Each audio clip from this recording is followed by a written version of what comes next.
Hello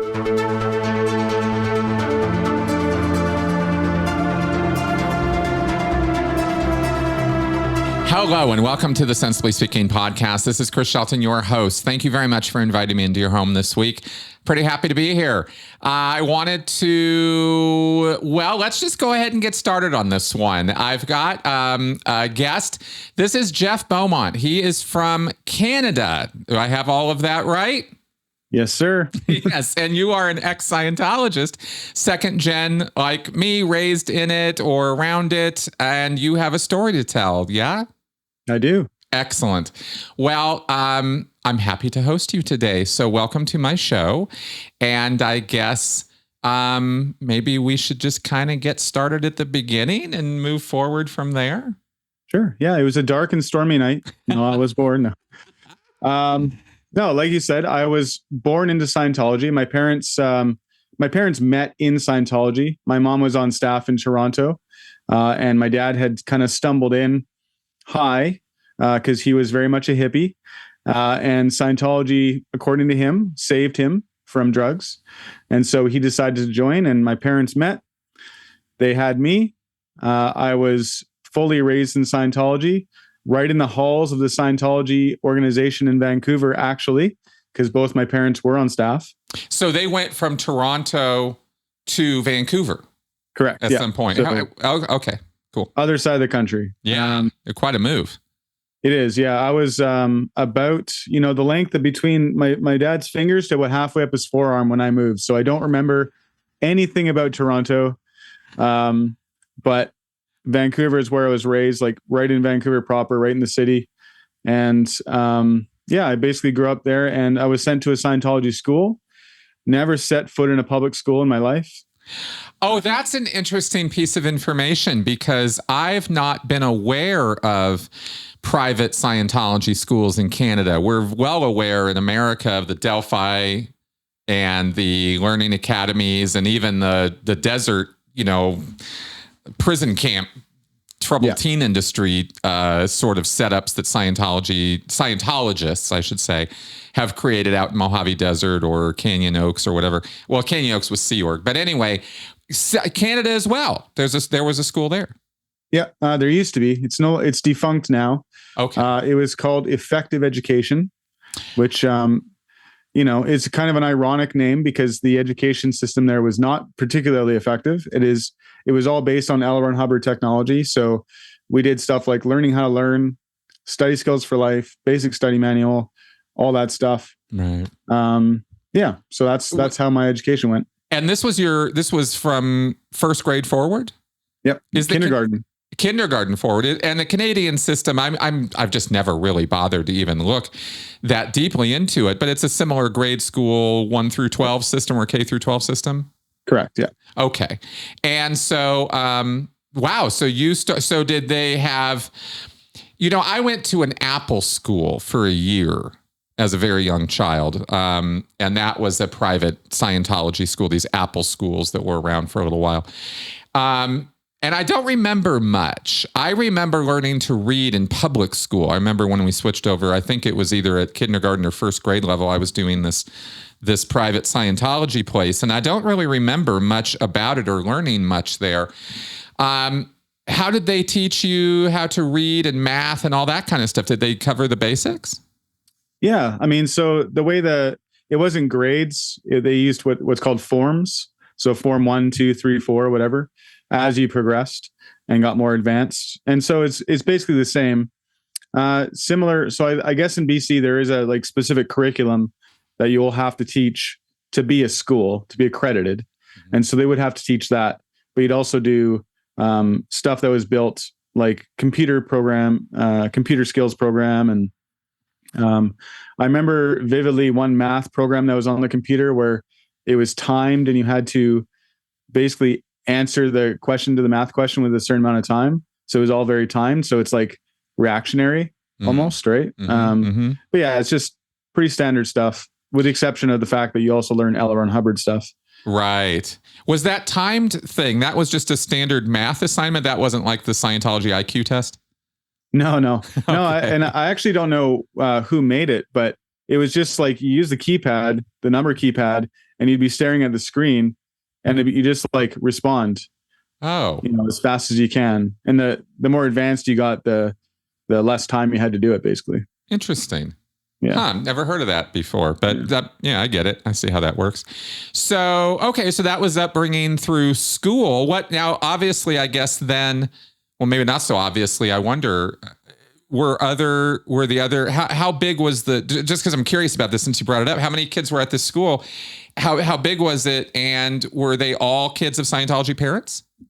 Yeah, pretty much all Scientology kids. And in fact, a lot of them, recently, as I've been speaking out, I've been getting stuff sent to me from there from people who I knew back then. Oh. And some of them are actually in RTC, OSA, and various other Sea Org posts, who went to school with me. But there was, if I can recall correctly, about maybe 60 children. In the beginning, it was all Scientology, but Vancouver Scientology is very small. And so you can't really sustain a school with Vancouver pricing and everything, right, with just Scientologists. So it went from effective education, then it turned to they called it Heritage 3 Rs, but just a name change, different owner, who's still in Scientology now. Mm-hmm. And they started accepting like ESL kids. So people from China, Korea, and some actually from India as well. And so they were non-Scientologists. And that's when things really fell apart for that school, because, the curriculum wasn't proper. And I think and it was very expensive too. Mm. Like back then, I think it was about $600 a month to get sent there, which is quite a bit for, early 90s kind of money. Oh yeah. That's a lot of money no matter what. I mean, geez, yeah. That's a third of people's rent, I'll say these days, right? I don't know. Wow. That's pretty expensive. And mm-hmm. I guess with their kids coming home, sort of reciting L. Ron Hubbard, maybe there was some people a little disturbed by that, right? Yeah. It just really fell apart then. It moved to this like tiny little office, essentially an office building on top of a bunch of restaurants like Subway and so forth. And then it just kind of disappeared after that. So. Petered out. How long were you there? So from kindergarten till I was 14, which is when I was recruited for the Sea Org. Oh, wow. Okay. So it lasted long enough for you to get your whole education there. Essentially, yeah. Oh, yeah. Wow. Like I said, I've never set foot in a public school. Right. So, right. Yeah. Okay. And, wow. Okay. So how far, what was it? 14. So that's sophomore year? Yeah. To be honest, like, because it wasn't graded, I don't know what grade it was specifically, but right. It's whatever it is in America, it's standard in Canada too, as far as grades and age. Got generally. It. Okay. But I was kind of ahead of the curve a little bit. So I probably one grade ahead. Okay. And the forms they used, were those similar to what Delphi does with the check sheets? That sounds familiar to me. They'll have these preset, do A, do B, read C, do D, do these things in a particular sequence. And once you finish it, you're done. And then you move on to the next level or check sheet or whatever. And so it's sort of a self-paced, kids could get through it at different speeds, but they're all covering the same material. Yeah. Exactly that. Yeah. And I think it was actually based on Delphi stuff. Okay. It was like 100% connected with the people. They're all Scientologists that run it. Right. And actually, I remember one field trip, we went down to Delphi to visit the campus and so forth. Oh, wow. Down in Oregon, the main one. Yeah. Okay. Correct, yeah. Yeah. Because Delphi has been the longest and most successful of the Scientology private school institutions. There's Delphi Los Angeles, Delphi Oregon, those outside Portland is the largest and most well-known one. But they have non-Scientology kids go there as well as Scientology kids, but it's all very, very Scientology culture.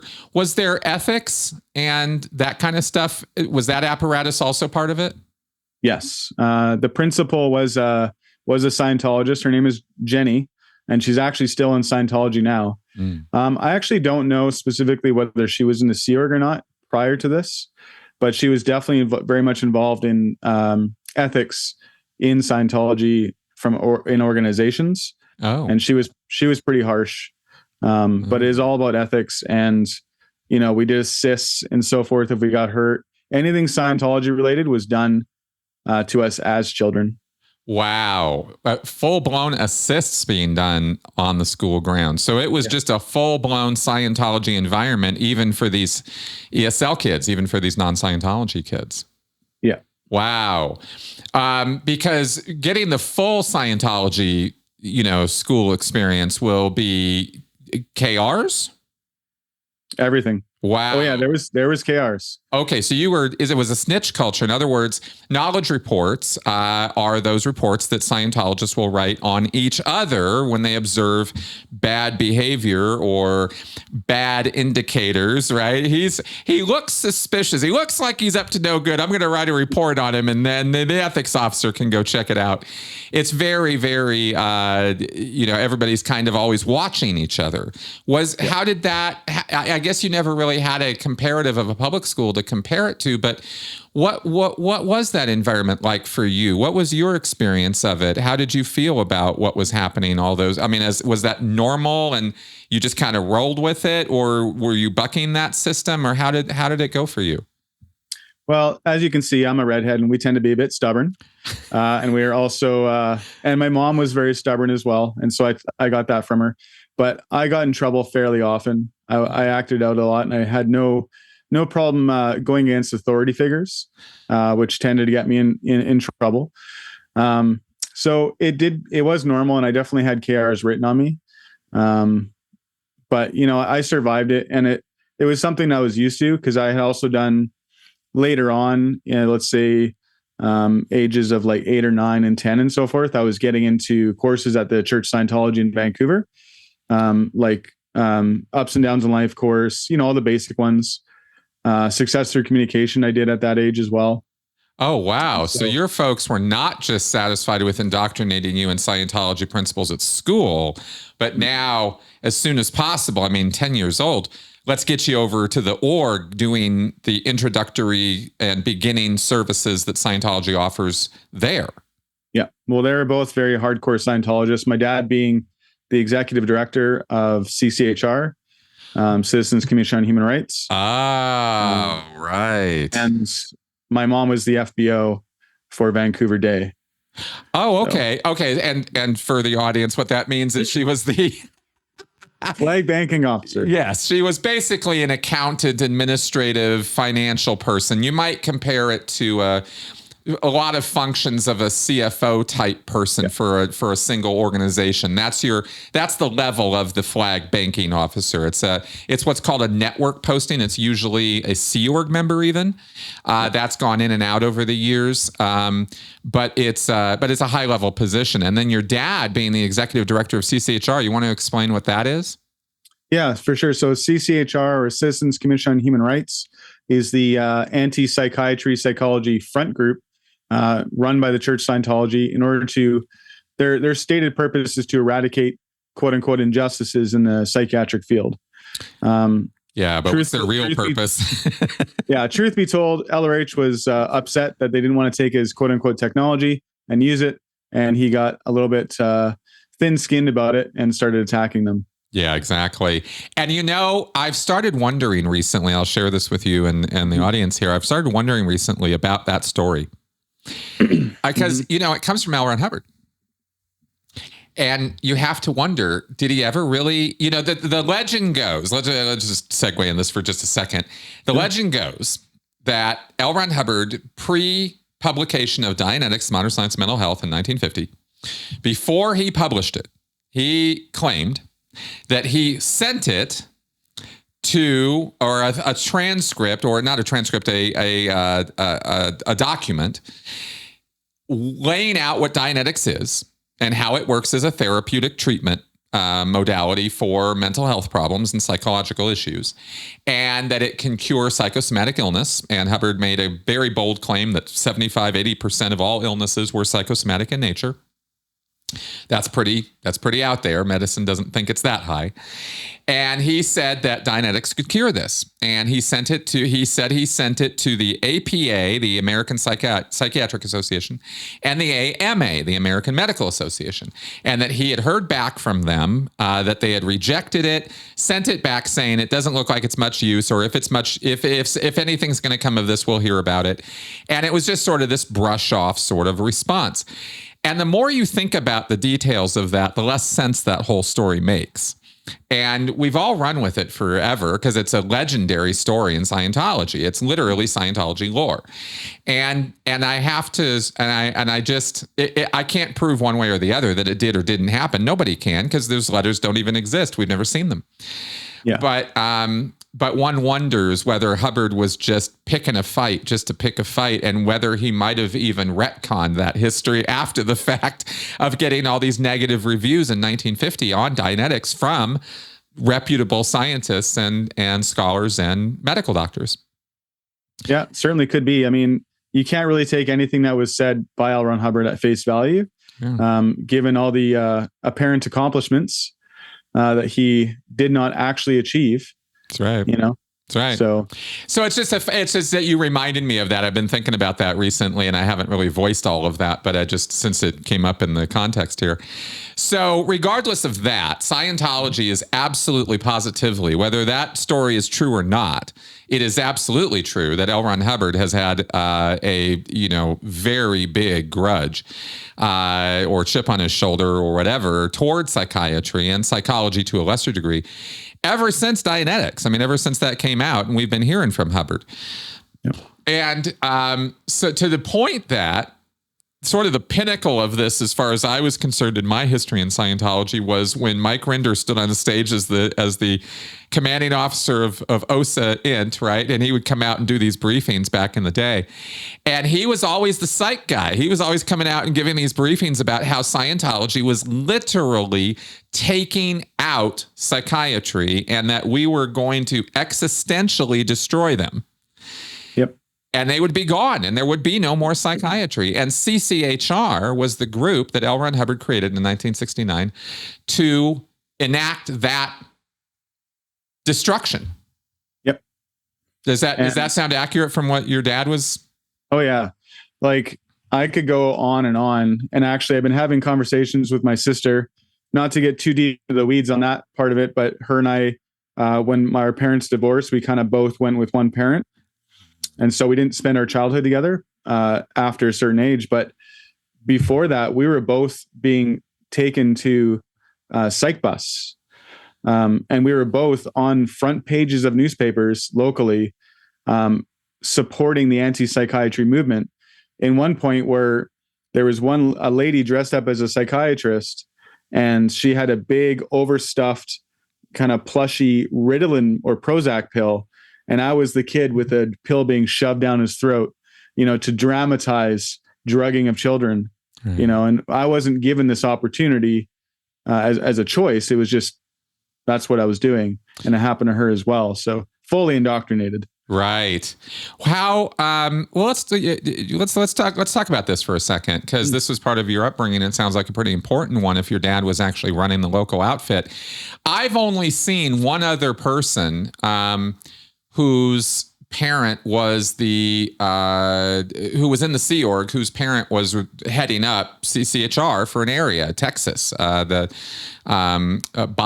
Boswell was the guy who headed it up, and his son was in the Sea Org, and he was a world-class dickhead. But that's just that guy. That's not any statement about the Boswell family or something. I was talking about that kid. But what was your experience growing up around this? How fanatical was your dad about CCHR, and how committed was he to it?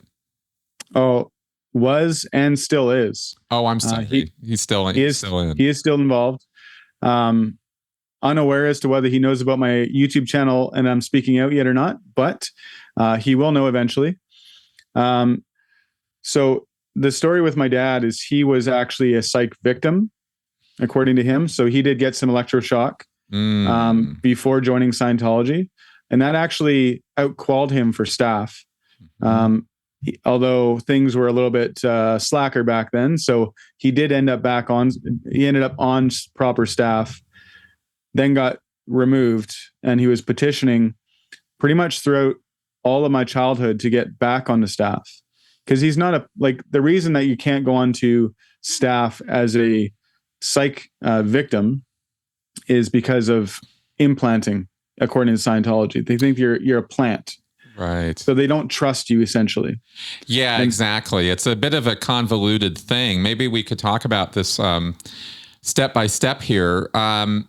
First off, I guess, what was, you said your father had received electroshock therapy? Yeah. Okay. In the 70s. In the 70s. Got it. Yeah. And what was it he was trying to, did you ever get the whole story on that as to why that happened or what it was that led him to that? No, I do know that he was committed at some point and then given the electroshock therapy. I don't actually know why. I never really asked or don't remember asking, but all I know is it did happen, and it's something that he fought to basically petition to be on staff for years. Like, he really wanted to be a staff member. That was his purpose. So all this time that he was the executive director of CCHR, he was volunteering. So as little pay as a staff dude get in Vancouver, he never got paid for it. He went in every day. You know, he worked on his weekends and so forth, as well as raising me, plus having a full-time job. So very dedicated, but they never trusted him enough to let him be on staff because of that incident. Yeah, exactly. It leads back to Hubbard's ideas that there is a thing he describes all the way back in 1951 as pain drug hypnosis. Yeah. Where you can administer pain to somebody and drug them at the same time, and by doing that, you can place them in a state of suggestibility or hypnosis, and then feed ideas to them that they will not later remember. And this is very Manchurian Candidate stuff. And oddly, Hubbard was writing this, oddly I say, coincidentally, if we will, around the same time that brainwashing and CIA mind control and, and the Korean War and the Manchurian Candidate was all over, the press and all over everybody's paranoid minds at the start of the Cold War. So this was a very cultural thing that Hubbard was trying to play on, and he ended up writing a whole bunch of what became Scientology dogma. Literally the belief set came out of this whole time period. And so the idea that people can be taken by or kidnapped by psychiatrists and given PDH, pain drug hypnosis, or, as Hubbard might also say, standard psychiatric treatment, because he really hated psychiatrists.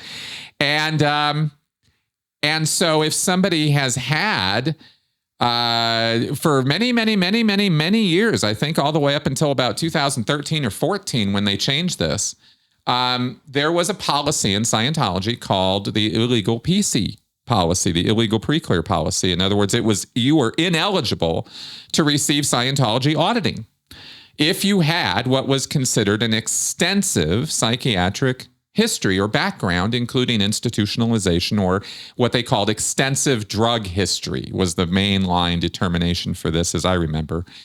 And people would come in and they had taken Ritalin or Prozac or been on some kind of psychotropic, or like your dad had been institutionalized. And we would just go, well, sorry, we can't really do much for you in terms of auditing. You can read the books, you can do the classes, but we can't audit you. And Scientology's mainline activity is auditing.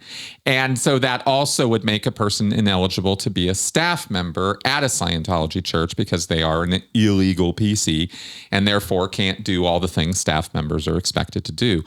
Does that sound about right? It does, except he went clear. Did he? So he wasn't an illegal PC. It was just some other point.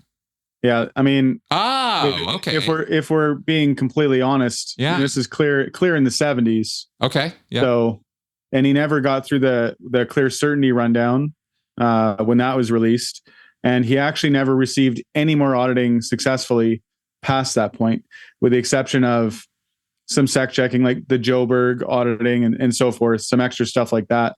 Right. But they kept regging him for money for his OT levels, but knowing full well that he would never actually be able to do them. Right. Seen that before. What how did he? Okay, so now I'm a little curious because if he had that history, then he clearly was an illegal PC in the 70s and 80s when that policy existed. Unless, did that policy not exist in the 70s? No, I think it did. How did he go clear? I don't know. I'm so curious about this now. Was it a field auditor or did he get auditing in the org? At the org. Huh. So somehow they made an exception. Yep. I mean, money.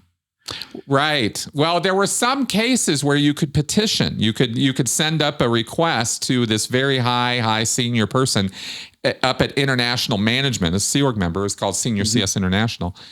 And you could get okayed. And sometimes we would help people craft their petition to be okay for auditing. And contribution was a big part of that because it would help overcome that distrust factor you were mentioning, because that was a real thing. I mean, we always illegal PCs like, oh, you don't quite know what happened to them. Plus, if they were electric shocked, was there neural damage and blah, blah, blah, right? And Hubbard would talk about how neural damage would prevent auditing from working. Yeah.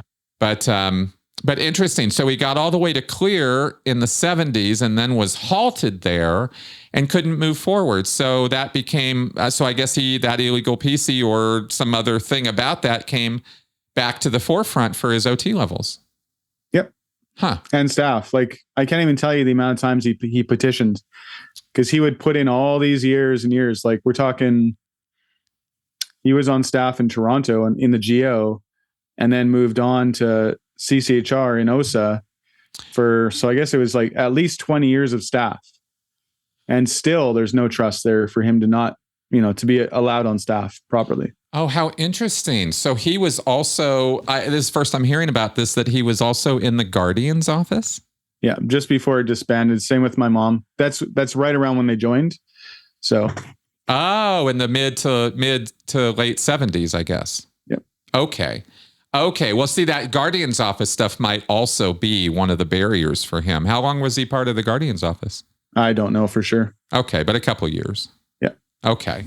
Because if you're not familiar out there, folks, the Guardian's office were the guys who got busted hard in 1977 when the FBI came and raided Scientology headquarters, and including the headquarters in Canada as well as in the United States, if I remember right. Yeah, Toronto. Yeah, and they came in hard because Scientology had been infiltrating government offices in Canada, in UK, and especially in the United States. And by infiltration, I mean full on infiltration and stealing files and like really real intelligence work, kind of, spycraft stuff.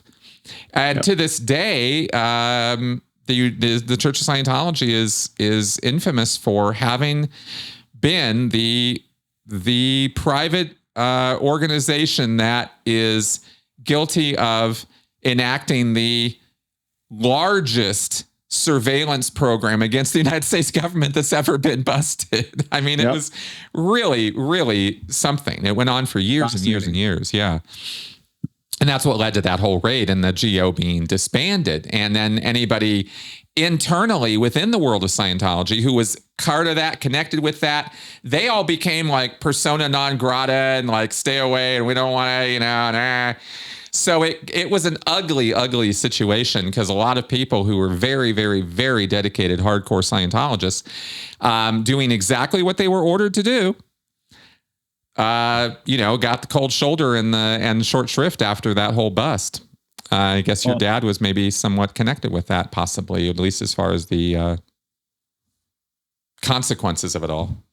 Yeah, I mean, I don't think he was involved in any kind of government infiltration specifically, but he just did work for them, as well as my mom. And in fact, one of the people who he's not allowed in the org anymore due to the fact that he does background work for OSA, but he's still doing that to this day. He was in the GO in Toronto and part of that. His name is Phil Helmer, and he has actually surveilled the likes of Jerry Armstrong, including, befriending him, moving in close to him. And there's a whole write-up on it on his blog, but it's just what they do, right? So, wow. Is he still in? Yeah, but he's not allowed to go to the org at all. He just, DSA runs him, and he does like spy stuff for DSA currently, But he's... And he writes about it on his blog? No. Sorry, Jerry Armstrong. Oh, Jerry broke it all down on his... Okay, got it. That makes sense. Okay. Identified him. I was all backwards on that for a second. Okay. That's okay. Totally got it. Yeah, so Jerry's been exposing who this guy is and what he's been up to. Yeah. But he's still active. Okay, got it. Yeah, I'm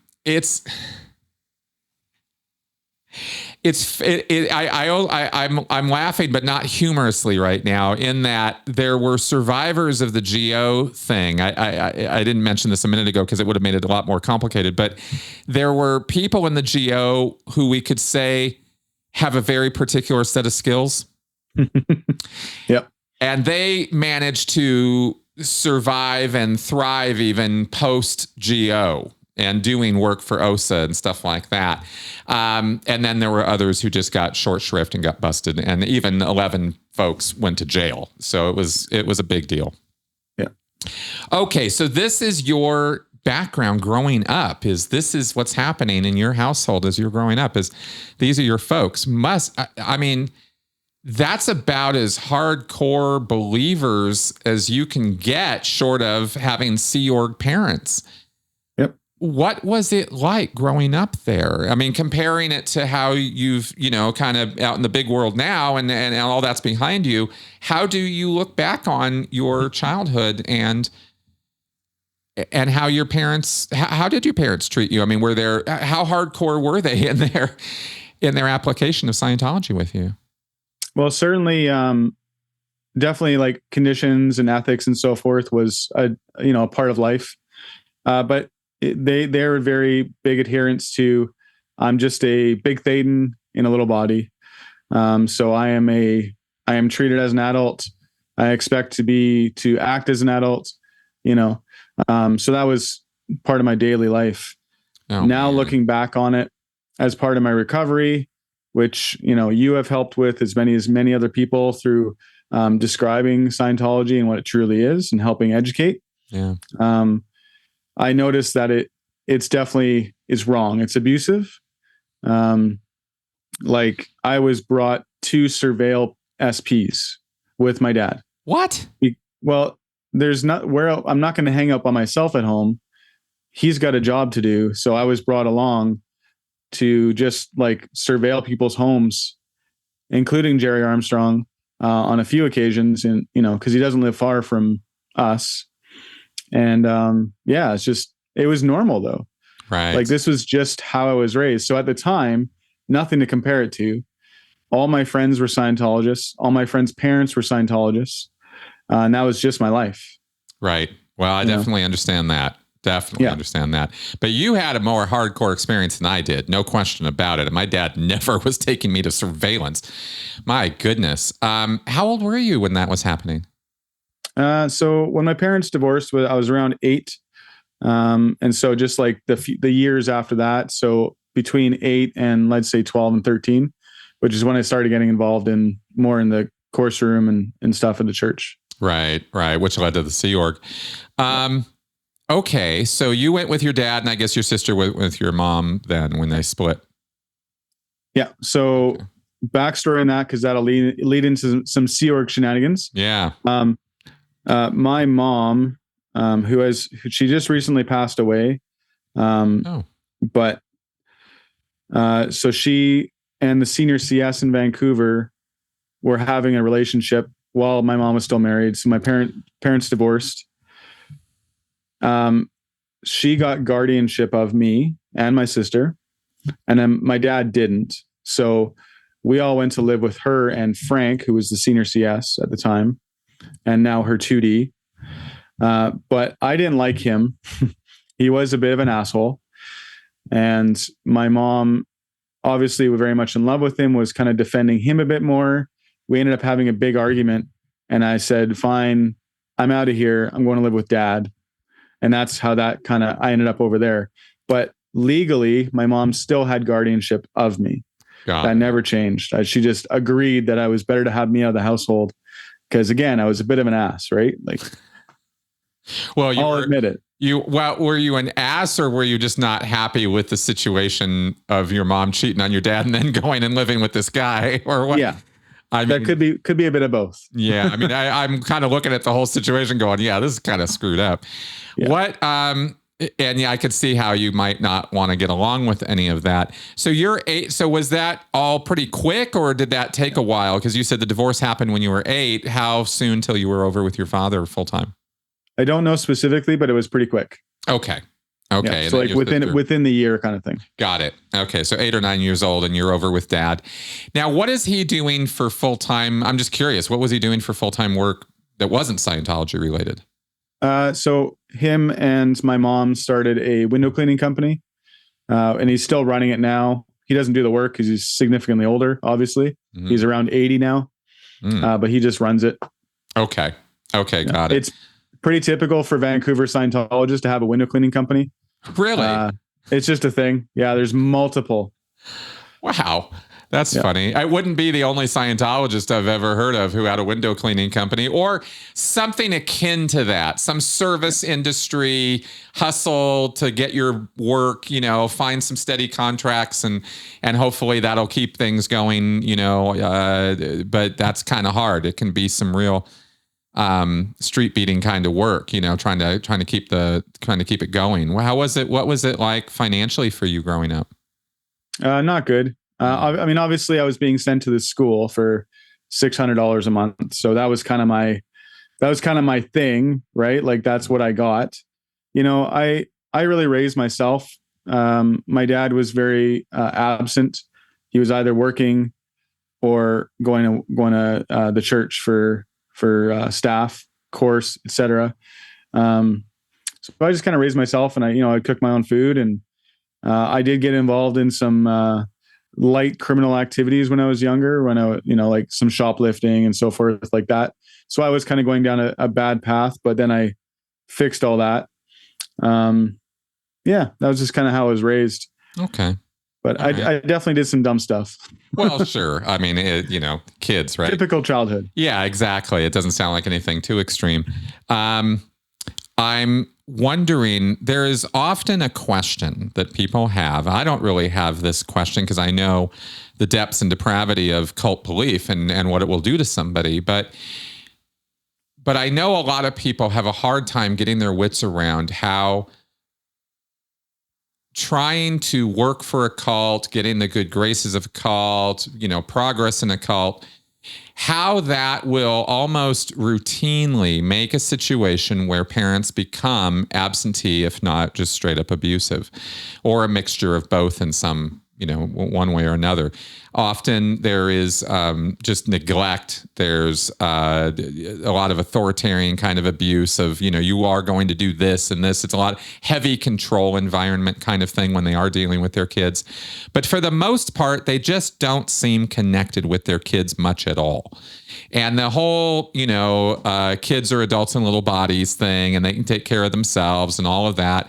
Plus, of course, it used to be a little bit of a different culture back in the day where kids were a little bit more independent. And I don't know that helicopter parenting is the solution to all of this, but there's a sort of question about how can parents be so neglectful of their kids or not pay attention to their kids or even really seem to love them very much. When I ask that question or throw that out, how does that relate to your life and your relationship with your folks? So with my mom, we had a short time together, of course, because we didn't see each other past a certain point, but she was much more authoritarian than my dad was. My dad was just kind of absent. He loved me very much. Like, don't get me wrong. Mm-hmm. And the great thing with him, even now, although we don't talk very much, he knows that I wasn't interested in Scientology when I left, and he wasn't trying to force it on me. Because he has the viewpoint that if you don't want to do something, you just don't do it. Okay. And so when I said I don't want to have anything to do with it, I wasn't speaking out against it, but I don't want to do it. He said, that's fine. And he actually would refuse to give my personal information, like phone numbers or emails or anything out to people from the church that would ask for it. So very respectful that way. Okay. Just not around when I was growing up, Right. Well, it's a different story. She was much more of an ethics officer, I would say that. So that kind of attitude. Like, Describe for example, describe that a little bit more for people. Yeah. So, for example, I grew up in Vancouver, in a little townhouse complex, and across the street was a house with a cherry tree, huge cherry tree, and I would often climb that tree and eat cherries. Right. Sure. I was like 6 or 7. Right. I was an absolute monkey. Right. And one time I got caught doing it by the person who owned the tree, and they knew where I lived, so they went over to the house, and my mom made me go over there and apologize and work for the person to make amends for the like $5 worth of cherries that I ate. But like, I was in a lot of trouble for this seemingly pretty innocent thing for a little kid to do. Yeah. Maybe different as an adult going on someone's property and trespassing and whatever, but I was like 5 or 6. And that's a very formative memory for myself in regards to my parents, my mom, is that's the level of control there was in ethics. That makes a lot of sense. I can't help but when you say, I wasn't necessarily going to share this, but since it parallels what you're talking about from my own experience, and because it was formative, it's worth mentioning here, I think, that I spoke out in class one day on a field trip and said some smarmy comment. I don't know that I even need to get into what it was. It was just some snarky comment about how stupid people used to be back in history. And we were getting some astronomy lesson about how people used to think the Earth went around, the sun went around the Earth or something. The Earth was the center of the universe or whatever, right? And I was like, well, that was stupid. And it was just a joke in the middle of class, and I ended up doing conditions to that teacher right at home. I got the note to home, and Chris spoke out in class, and it was very embarrassing on this field trip, and blah blah blah. And my mom was just fit to be tied, and so I was like trying to figure out the hardest part for me of that whole thing. It took me like half an afternoon, and I'm talking about like 7 or 8 years old, right, very young. Was what am I supposed to do to make up the damage to my teacher? I said something stupid. What do? I was trying to give her my quarter from my allowance or something. And my mom was like, she doesn't want your quarter. And I was like, well, what does she want? I don't know. It was all so confusing to me. The condition formulas, these step-by-step things you're supposed to do to improve your conditions in life. That's what these things basically are. Were very, very confusing to me as a kid. And my mom just kept trying to, my mom was an ethics officer. So it's funny. There's a little parallel there. Anyway, okay. So that's kind of the situation you had growing up. So I can see why you might have wanted to be with your dad rather than your mom. How'd your sister do in that situation? Have you guys ever compared notes? We have reconnected as adults, and we are working on, kind of unpacking stuff from the past. She was subjected to a lot of abuse. She was on Scientology staff, and including, child S. I'm not sure what I'm allowed to say, but I don't want to demonetize or anything. But definitely, we're talking about, she was abused. Yeah, that way. Mm-hmm. When she was younger, and so as a kid in the org, on staff in the org. And that's a story that she's working on in therapy right now. And when she's ready to tell, we're going to bring it out. But the point being that she has kind of blocked a lot of the memories. And in fact, ever since I've started my YouTube channel, and we've been talking, she's been kind of unpacking stuff, and things are coming to light, which is amazing for her recovery and that. But her and I didn't really talk after I had left because it created this rift. One thing that, as you know, PTS technology. So someone connected with a suppressive person is a potential trouble source. They're going to get sick, hurt, etc., according to L. Ron Hubbard. Yeah. So she was told that my dad was suppressive by my mom. And so when she was younger, she ran into a situation where she ended up getting pregnant as like about 15 years old. And my mom said, you either have to have an abortion or go live with your dad. But because she believed that my dad was a suppressive person, and that if she went to go live with him, that she would get sick or whatever, she opted to have the abortion because of that idea in her mind. Right. So, that's kind of years old. Was she ready to have a kid too? No, and it Damn. wasn't something. It wasn't a situation where she was volunteering. Yeah. No, I get it. Yeah, no, the whole thing sounds just completely awful from beginning to end. I don't imagine any part of that, because it's horrible when you're in a position where you're in a cult. That's bad enough. Then you're assaulted. That's bad enough. Then you're pregnant. That's bad enough. At 15, right? And then your parents are separated, and your dad's, not an SP according to the church, but according to your own mom. I mean, it's just like every single personal or interpersonal stressor. It's just, I mean, how do you navigate this and say, you know what I mean? It's like there's just no clear cut right path here. And it's completely unnecessary for it to be complicated. Yeah. Like, this doesn't need to happen. No, and because the cult and all the other crap just pile on more and more double binds, more and more. Well, you can't do this and you can't do this, and so you're stuck, but you got to do something, you know? Yeah. Ugh, what a mess. Yeah. Wow. Okay. So she's sorting all that stuff out for herself, and good on that. Yeah. Wow. And your mother has died.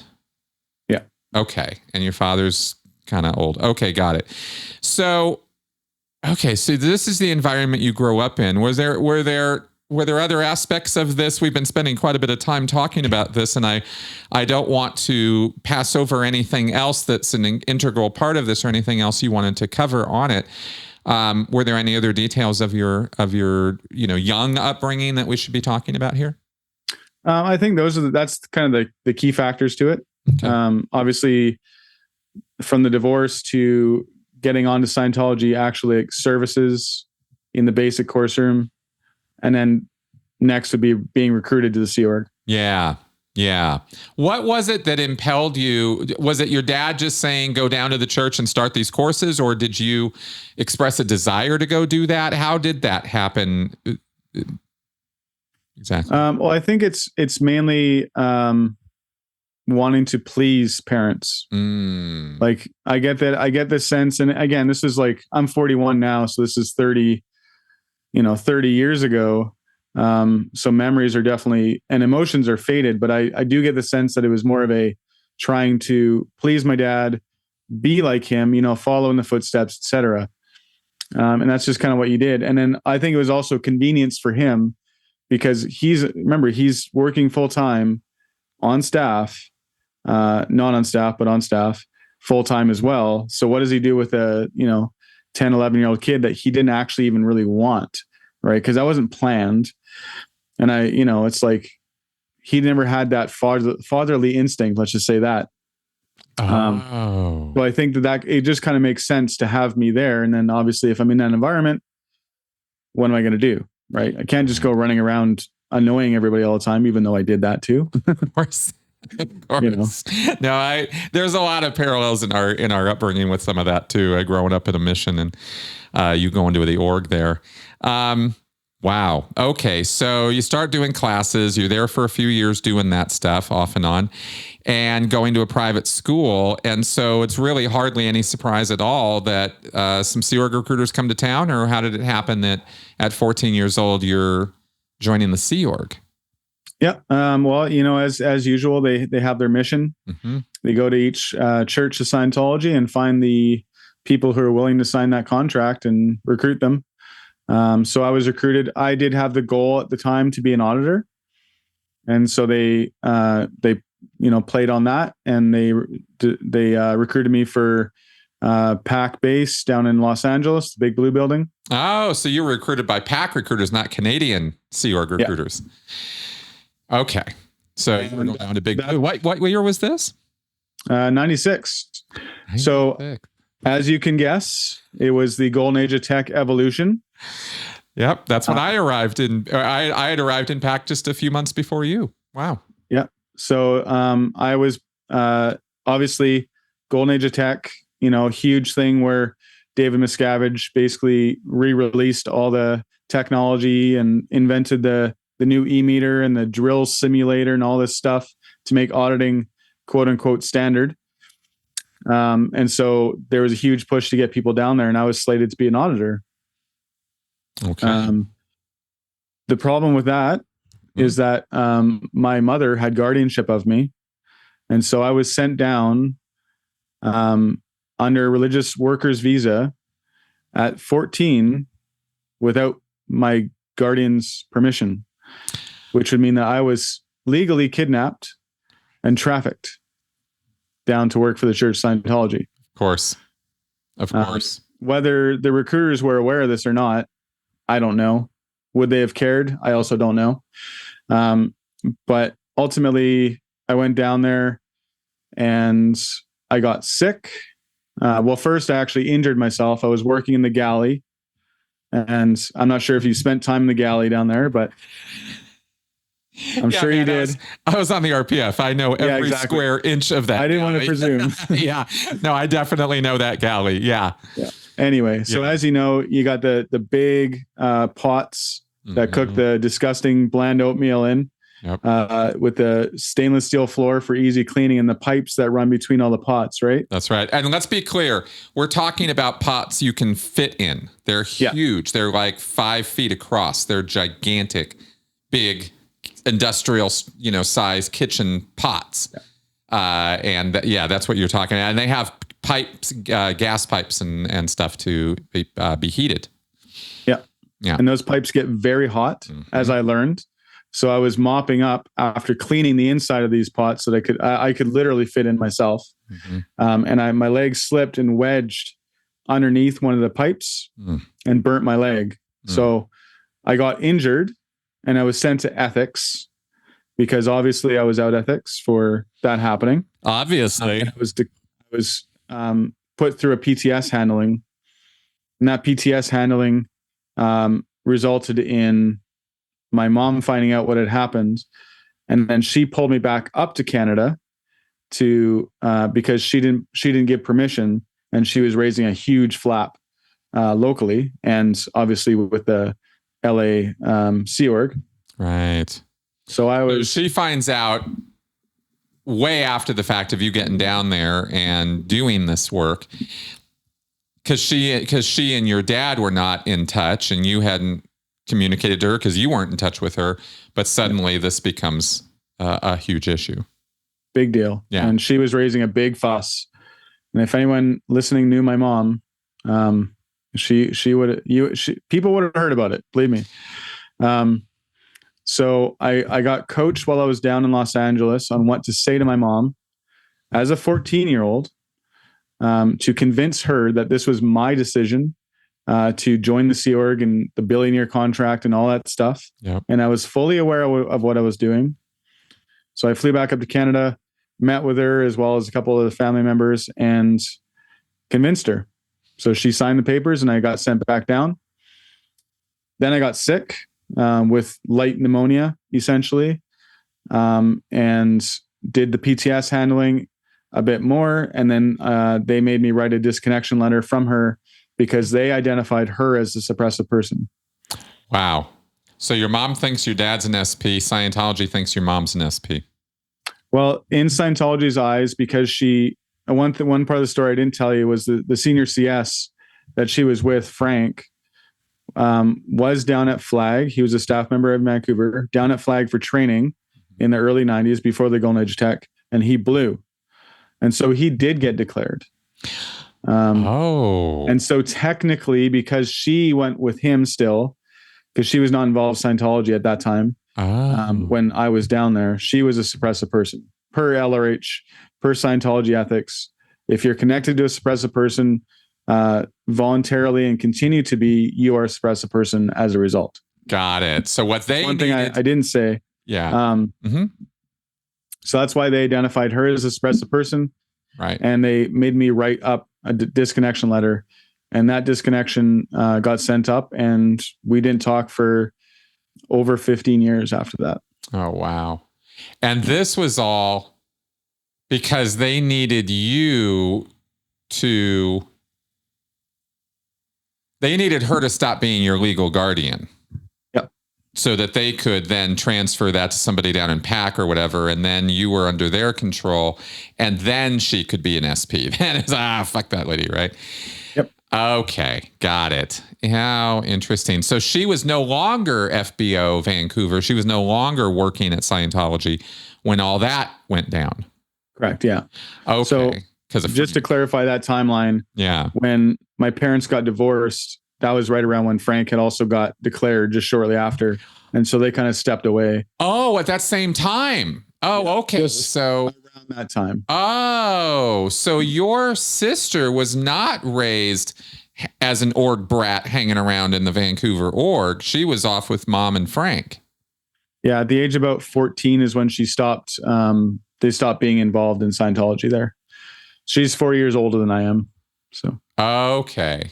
Okay, got it. So it wasn't too long after Frank's blow. Okay, got it. So wow, what a it's super convoluted. Yeah, that's the word I was looking for. I kept coming up with sordid, and I was like, sordid's not really the word, but yeah, complicated for sure.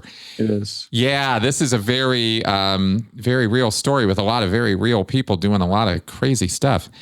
How interesting. Okay, so her Scientology experience was what she had as a kid, but then it was kind of her upbringing under mom and Frank. Yep. Yeah. Okay. And your mom sounds pretty hardcore. So I'm surprised, if I might comment for just a moment. I mean, she must have really been smitten with this guy if he blew flag, got declared, and she stayed with him rather than staying with Scientology, even though she was so hardcore. That's a really good point.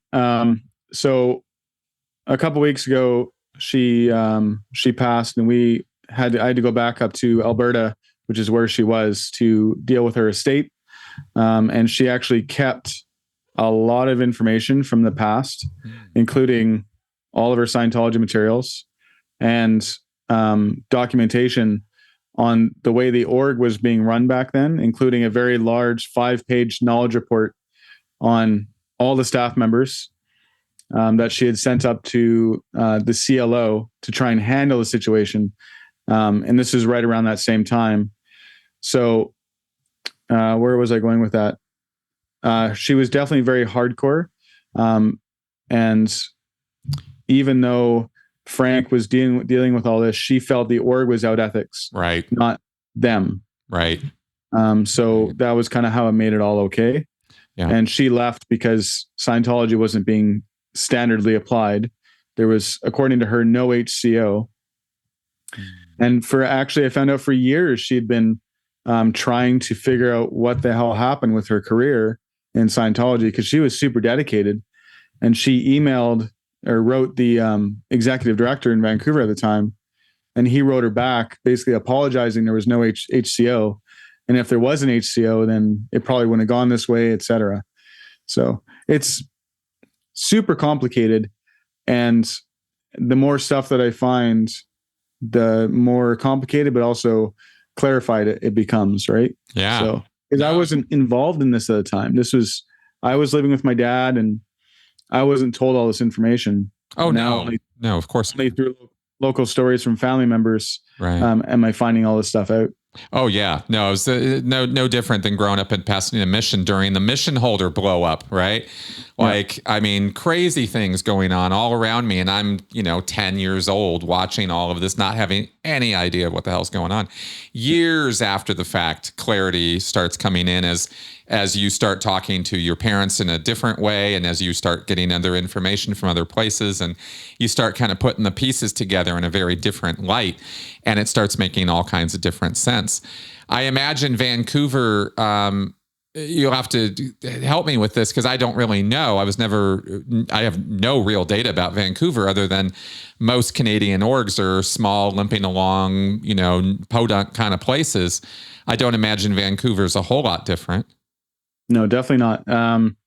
When I was on staff, I think the maximum amount of people, including people who were away for training, was like 40 or so. Right. That's kind of the max. Back when my mom was there, she lists out every single staff member and their post, and I think there was about 20. Right. And that alone is part of the problem, because they have an organizational structure that demands a lot of activity. And if you're, and you need about 90, 100 people to kind of put the framework there to run the thing.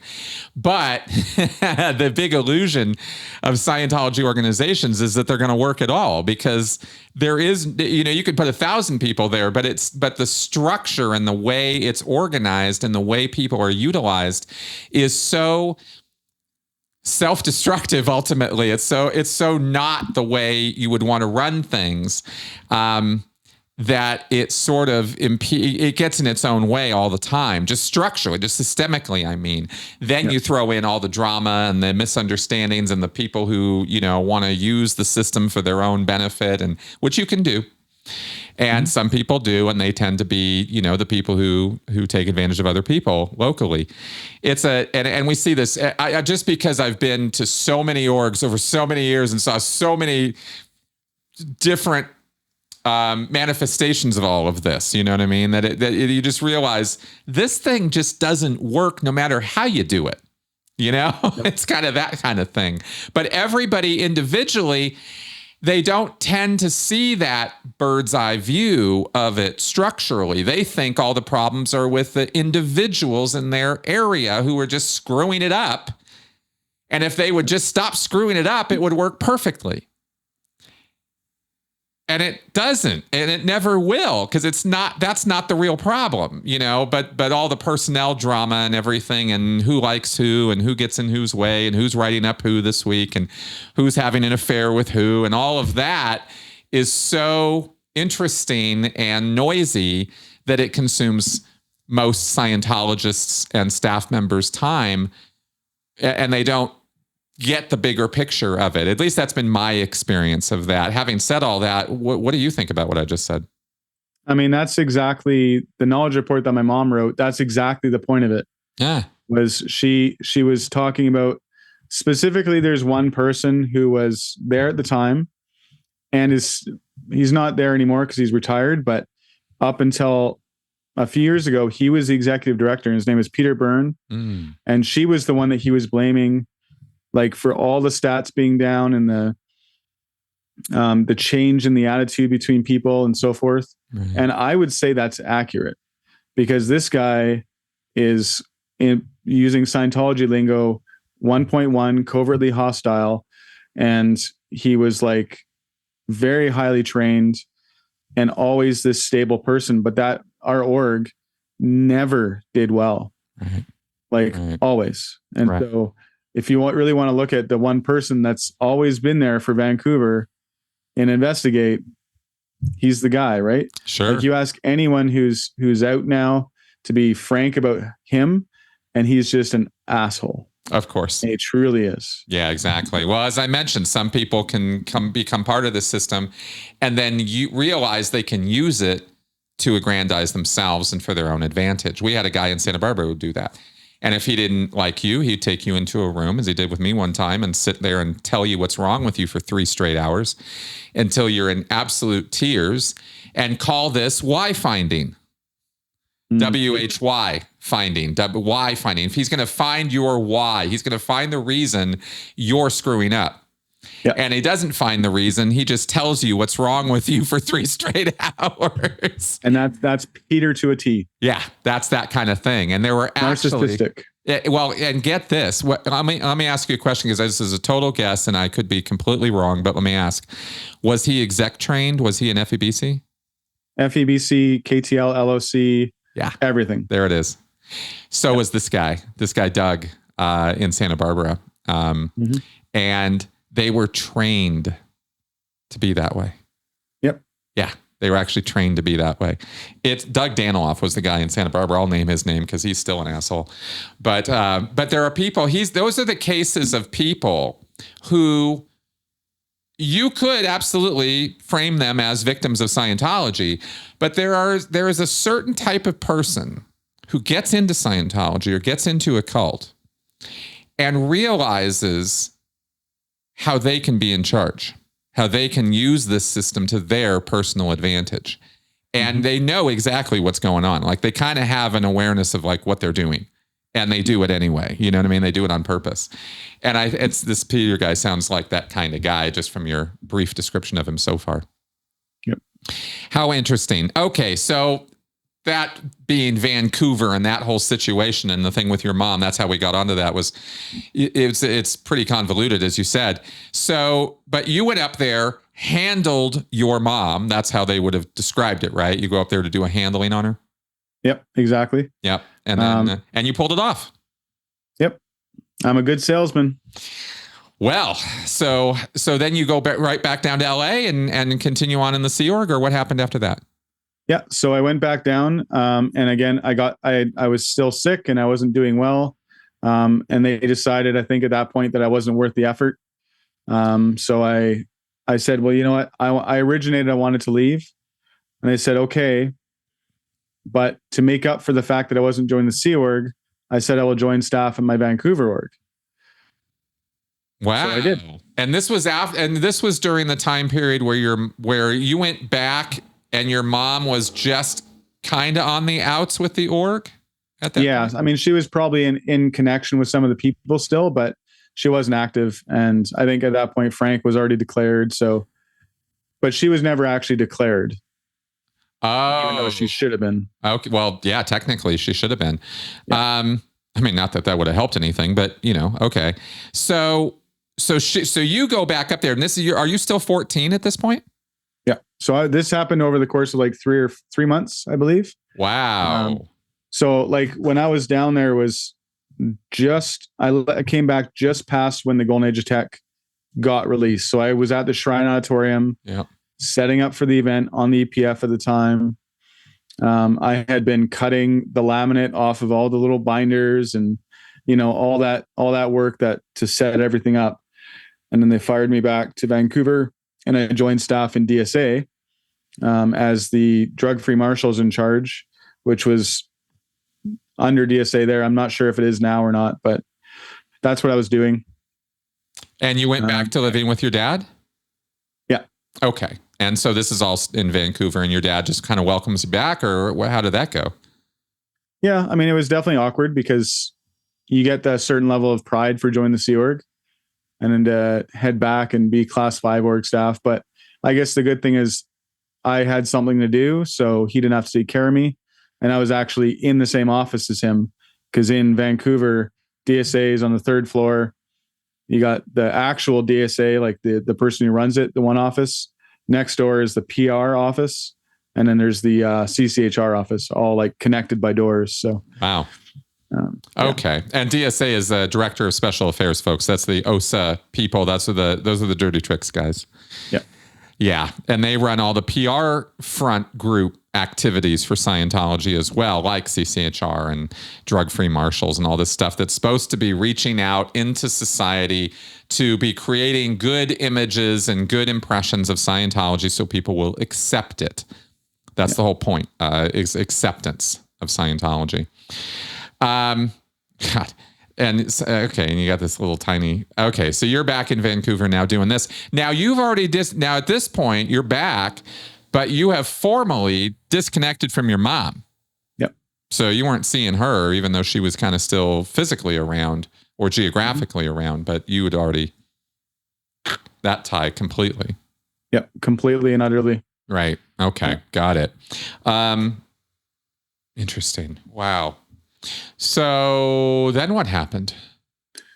So when I'm in DSA, I was doing the drug-free marshal stuff, as well as I would participate in other kind of dirty trick stuff like surveillance and stuff randomly. But predominantly I would go around and I would get celebrities to endorse the drug-free marshals as a program. We had this massive like foam board that had all the points of, I promise not to take drugs, to educate, blah, blah, blah, all this stuff. Right. And I would just run around to film sets outside, like musical theaters and so forth, and find celebrities to get them to sign this thing. Wow. And you're just like this 14, 15-year-old kid running around Vancouver doing this. Yeah. I mean, I was pretty independent. Okay. I went to, back in the day, we had Planet Hollywood. And so Vancouver being considered Hollywood North for movies, always a celebrity in town. And so I would just find out where those film sets were and just walk on with this massive board and a photographer and walk up to these celebrities and just say, hey, my name is Jeff and I'm with Drug Free Marshals. I'd like you to sign this. And I did that with the likes of like Chris Farley. Funnily enough, months before he died of an overdose. Right. And he signed it. Of course he did. David Hasselhoff. Wow. Gillian Anderson from the X-Files. You know, I caught her. She was like filming 3 blocks away from the org and she was in full makeup. So she comes out and, you know, poses with me and everything. And yeah, it was kind of a trip doing that. It must have been a much easier sell for them because you were so young. Yeah, I think that's a big part of it. And you know, you never mentioned that Scientology. Right.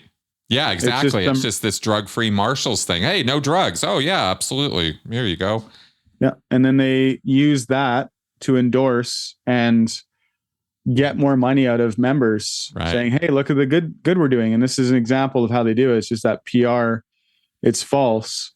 And then they'll put this stuff in events and so forth and look how good we are and give us money. So it's funny, isn't it? How the assumption on the part of people who see stuff like that is, oh, here's this picture of Gillian Anderson signing this thing. And there's our, you know, OSA representatives. And here's you, this, you know, bright, shiny, stellar OSA volunteer or staff member.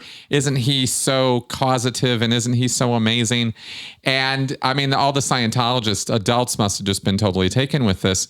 And they assume, they just had to just assume, oh, well, Gillian Anderson, well, she's fully briefed. She's fully behind this. She understands exactly what's going on. And it was just a photo op. Yeah, that's all it was. Yeah. But I would get my stats up for doing it. Yeah, exactly. She has no idea she's signing a photo or signing something. It's going to be shown at a Church of Scientology. I'm pretty sure if she thought that, she'd be like, get away from me, you know? Most likely. Wow. Yeah, that's how it happens. I wish people were more aware of just how like opportunistic and silly a lot of this stuff was. Well, and I recently did a video kind of showcasing that's still happening. Mm-hmm. So the DSA that's now, oddly enough, Scientologists don't lock their Facebook accounts.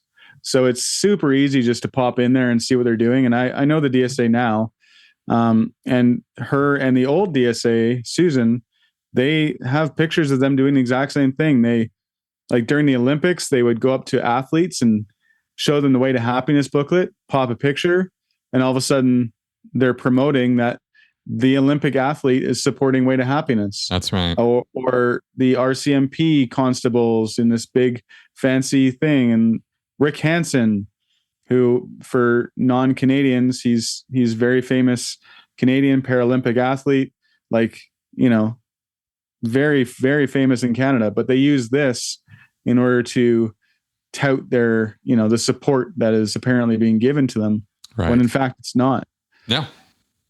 No, there's no support at all. It's a complete illusion, is what it is. And it's so scummy.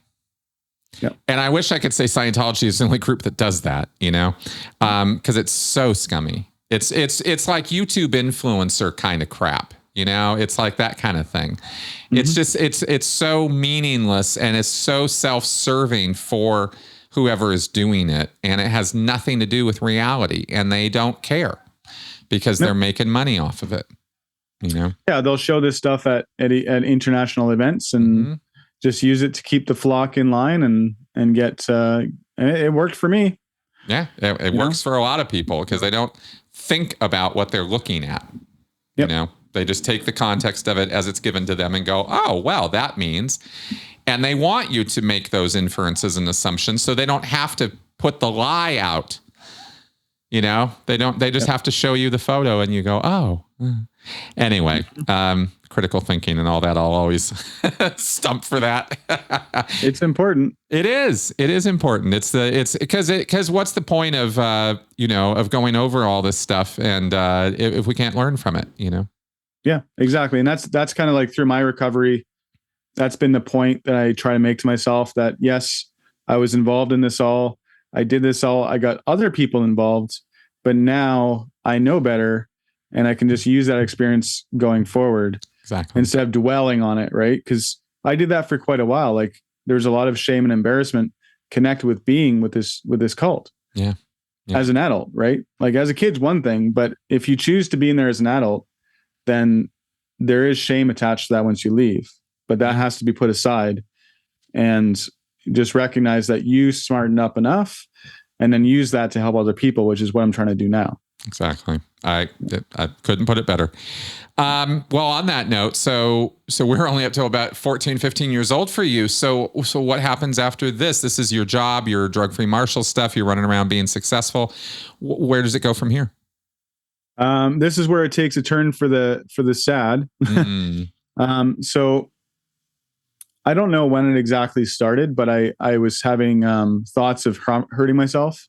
And this was while I was in DSA, and I had an attempt that was unsuccessful, obviously, to hurt myself and unalive myself for the improper term, but one that's acceptable here. And so I confessed to this and got in trouble for it. And the DSA at the time, who was OT something, I think she was on OT 5 or maybe up to 7 at that point, took me into the room and said that if I went through with it, I would just end up worse than I was, meaning in the next life. And that's how she handled a 14-year-old, 15-year-old who was, having these thoughts. That's all she had for you? That was her handling for this. Jesus. I mean, that's not even adults in little bodies. That's just being an asshole. Yeah. Wow. And it's something that since then I've struggled with, on a daily basis, is depression, and anxiety and all that stuff. So this always followed me through. Shortly after that, I left staff and just kind of became a public and kind of floated around. I was still pretty young, maybe 17. And so I wasn't really super active for a bit, right.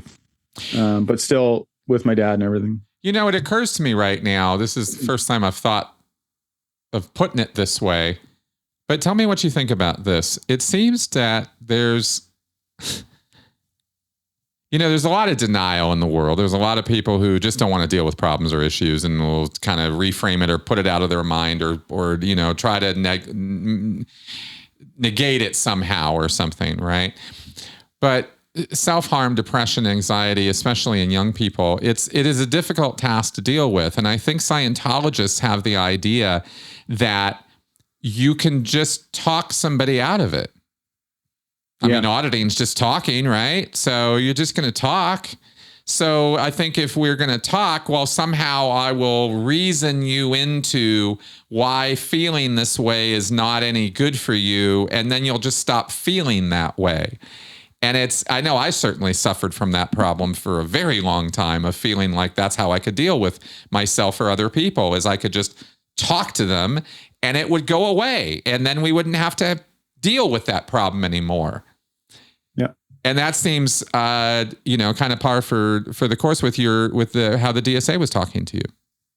Yeah. I mean, it's definitely like a victimization of it.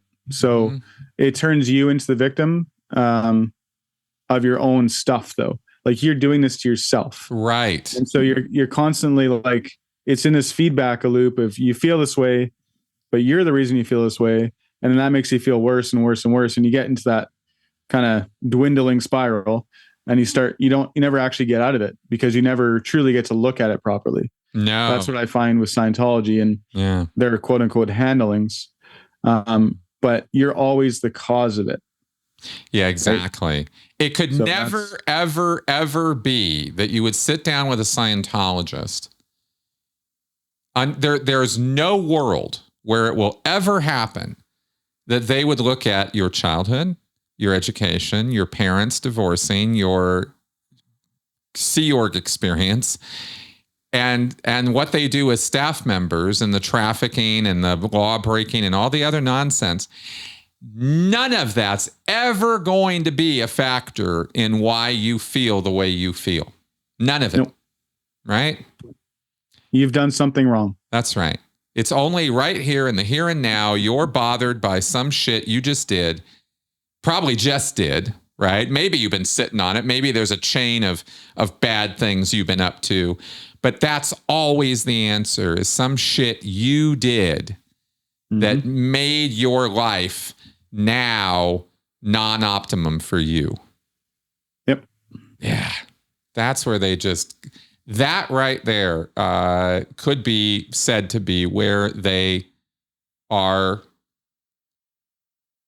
completely incompetent to be able to deal with mental health issues. Well, that, and, with my upbringing, specifically with CCHR and my dad being in it, and me being involved in it, I then can't reach out to an actual professional, right, who can help. And it took me even a long time after leaving Scientology, enough, and I'm going to call it courage, because I don't know how else to say it, but courage to call a counselor, not a psychiatrist, just a regular old counselor, just to talk. And I felt like so much anxiety and guilt and shame. I can't even describe how much shame I had for going and talking to another human being, just because she was labeled as a, counselor or in anything in the mental health field. Yeah. Well, I can tell you, I totally understand that. Yeah. Because I was there. I just don't know that people listening could possibly understand. No. Unless, and not that I expect them to, but. No, but it's hard because I think the word is stigma, but it's so strong that it's almost physical. It's like a palpable physical feeling you have that is so strong. You can feel it like a cloud or a blanket over you or something. I remember so well my first therapy appointment and my stomach was just in my throat. It wasn't just doing flippy floppies down here. It was full blown like gymnastics. You know what I mean? It was I was so nerve wracked by what could happen and not knowing what was going to happen. And so much and it was not even like it's sensible thoughts that enter your mind. It's so feeling oriented. It's visceral. Yeah. Visceral. There you go. It's just like the worst thing that you've ever done, that feeling of guilt that's in your stomach. Yeah. It's like that, but expanded. Right. That's right. Because this is the worst thing you can do for yourself. That's right. And that's what right. I was taught. Like I even had conversations with my dad when I was still living with him, thinking questioning, how can all psychology be bad? Every single one of them. How can they all be SPs? We'd argue about this and he would just have none of it. Just no, they're all bad. But I'm like, but how? This doesn't logically make any sense that all these people who have this idea of wanting to help could possibly be actually bad. That's right. And evil. That's right. But the way they have it, the way they have it framed is that it's more like these are dark souls who are finding their calling. And psychiatry or psychology is what gives that to them, in the same way that people who join ISIS or something, it's like they're violent, horrible, psychotic people. And then they're going to go find the group that's going to cater to their sadism or something. And it's not that way at all, even with ISIS. But that's sort of this sort of weird concept that people have of this, Yeah.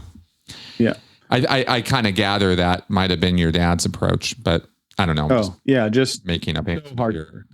So hard. Yeah. Because I don't know if I doubt he ever even saw this, but at the highest levels of Scientology, deep confidential stuff, is the idea that all psychiatrists are these dark souls from a planet called Farsak.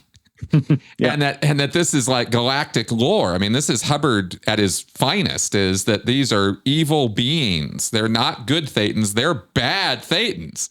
Yeah. And they have been destroying this universe for millennia. This is just their current incarnation.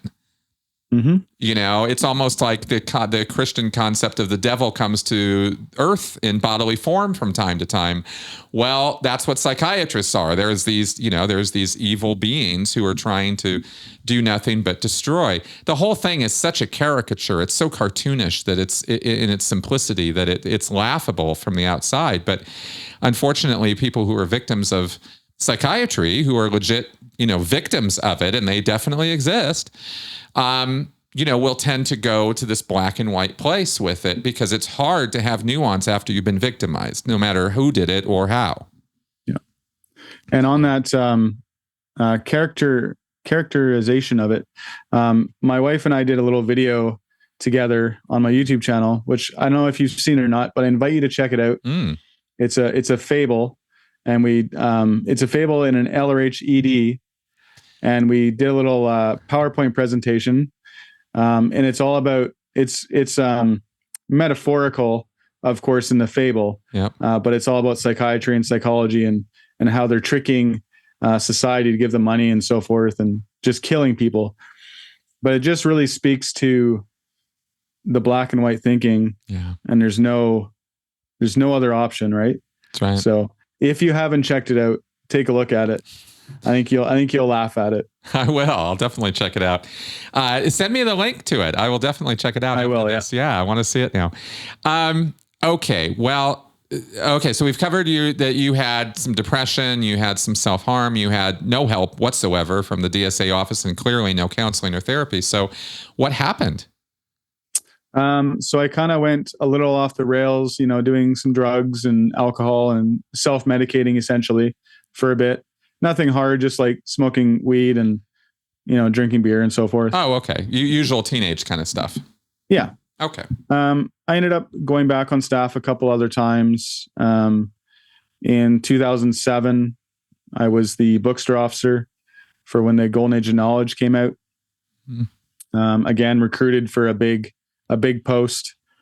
And so...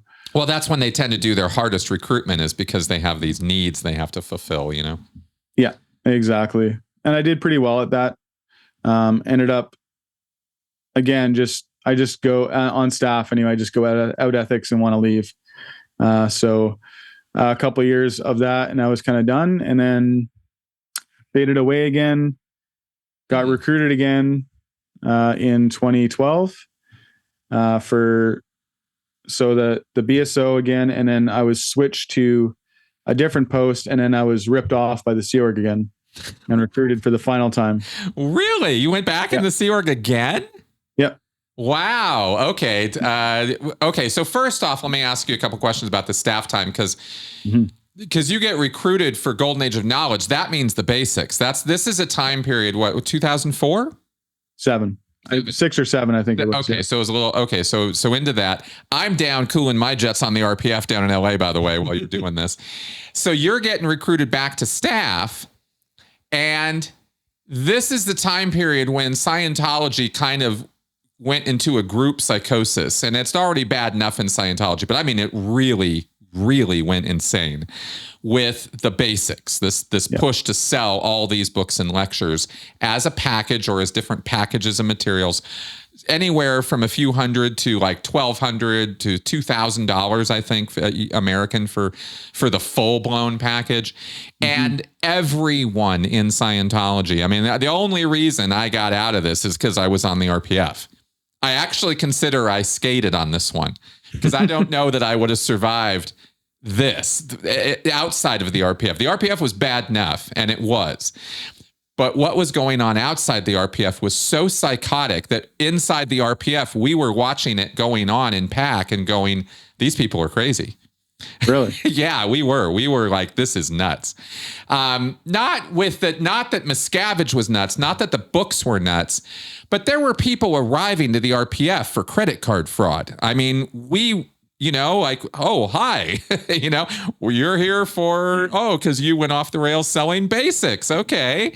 So I had an advance preview, you could say, of just how much damage this was doing to people and to the organization as a whole, because of where my position was, right? I wasn't in the middle of the madness. But what did that look like for you up in Canada? Because you were way far away from a Sea Org installation or from all of that intense heat and pressure that we were receiving on the bases. What was it like for you? I would say it's probably just as intense. So I got sent down. I recruited. I'd already done my staff statuses, so I could just go right on the post. I got sent down to Bridge.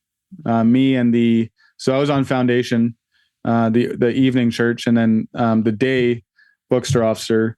We both went down there and got fully briefed on the new, the CD making stuff and the books and all the stuff. How amazing Bridge is, and it is tour of the whole Bridge facility. Yeah. It's like all the basic football field sizes, by the way, folks. It's gigantic building. Mind-blowingly big and clean. Mm-hmm. Like it's clean. Yep. It's phenomenal. It is like when they say it's a world-class facility, it is. Yeah. But that's on the back of slave labor. So bingo. That's exactly right. That's we're right off the RPF, by the way. Sorry? That's where I was posted right after the RPF. I was making books. Yeah, I went right there. It lasted about 9 months, and then I was like, get me the fuck out of here. Yeah, that's fair. Sorry, before we continue, do you remember the name of the Haz that was at Bridge? Was his name Hans? Oh, yes, Hans, the blonde guy. Short blonde hair, tall, thin. Tall, thin, yeah. Yeah, I remember Hans. He had to deal with me when I was out of the Sea Org. Yeah, I remember Hans. We'll get back to that later then. Okay, yeah. Okay. So I'm down there. This was in 2007 when I was down there for training. Yep. On the basics and the advanced clinical courses and the congresses, learning what they are, because I didn't know, right? I didn't know this. I didn't know these lectures even really existed. Did full training, came back, fired back to my org, all gung-ho just before the event, and was in charge of essentially making sure that every single Scientologist in my area bought them and listened to them. And that was probably the most difficult part. Yep. Was, not only did I have to sell, but I had to then call people up, like, how far along are you? And the person, our staff, deputy FBO for more, the person who's in charge of ensuring that all these materials get bought and listened to and is in charge of the org book finances. Yep. Was there was two of them, but there was the one that was the worst was this French girl who was so intense, and her and I did not get along. And so she would be coming down all the time, like trying to what Scientology called product officer me. So making sure that I get my product done and I'm producing and all this stuff. And me, someone who's not keen on authority, which is why I don't think I ever really made it in the Sea Org, was because I pushed back too much. Mm-hmm.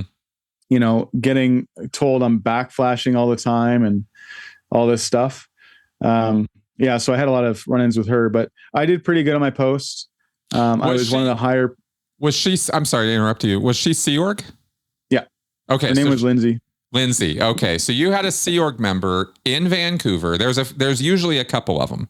There was two. Yeah. Yeah. And there's a flag representative, or there's an LRH communicator, or there's this, FBO, or there's this, which we talked about, your mom was for a while. She wasn't Sea Org in order to hold that job, but often it is. And then there's this deputy FBO, and their job is marketing of org resources.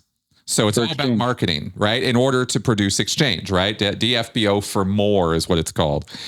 Because we don't have enough money, we need more.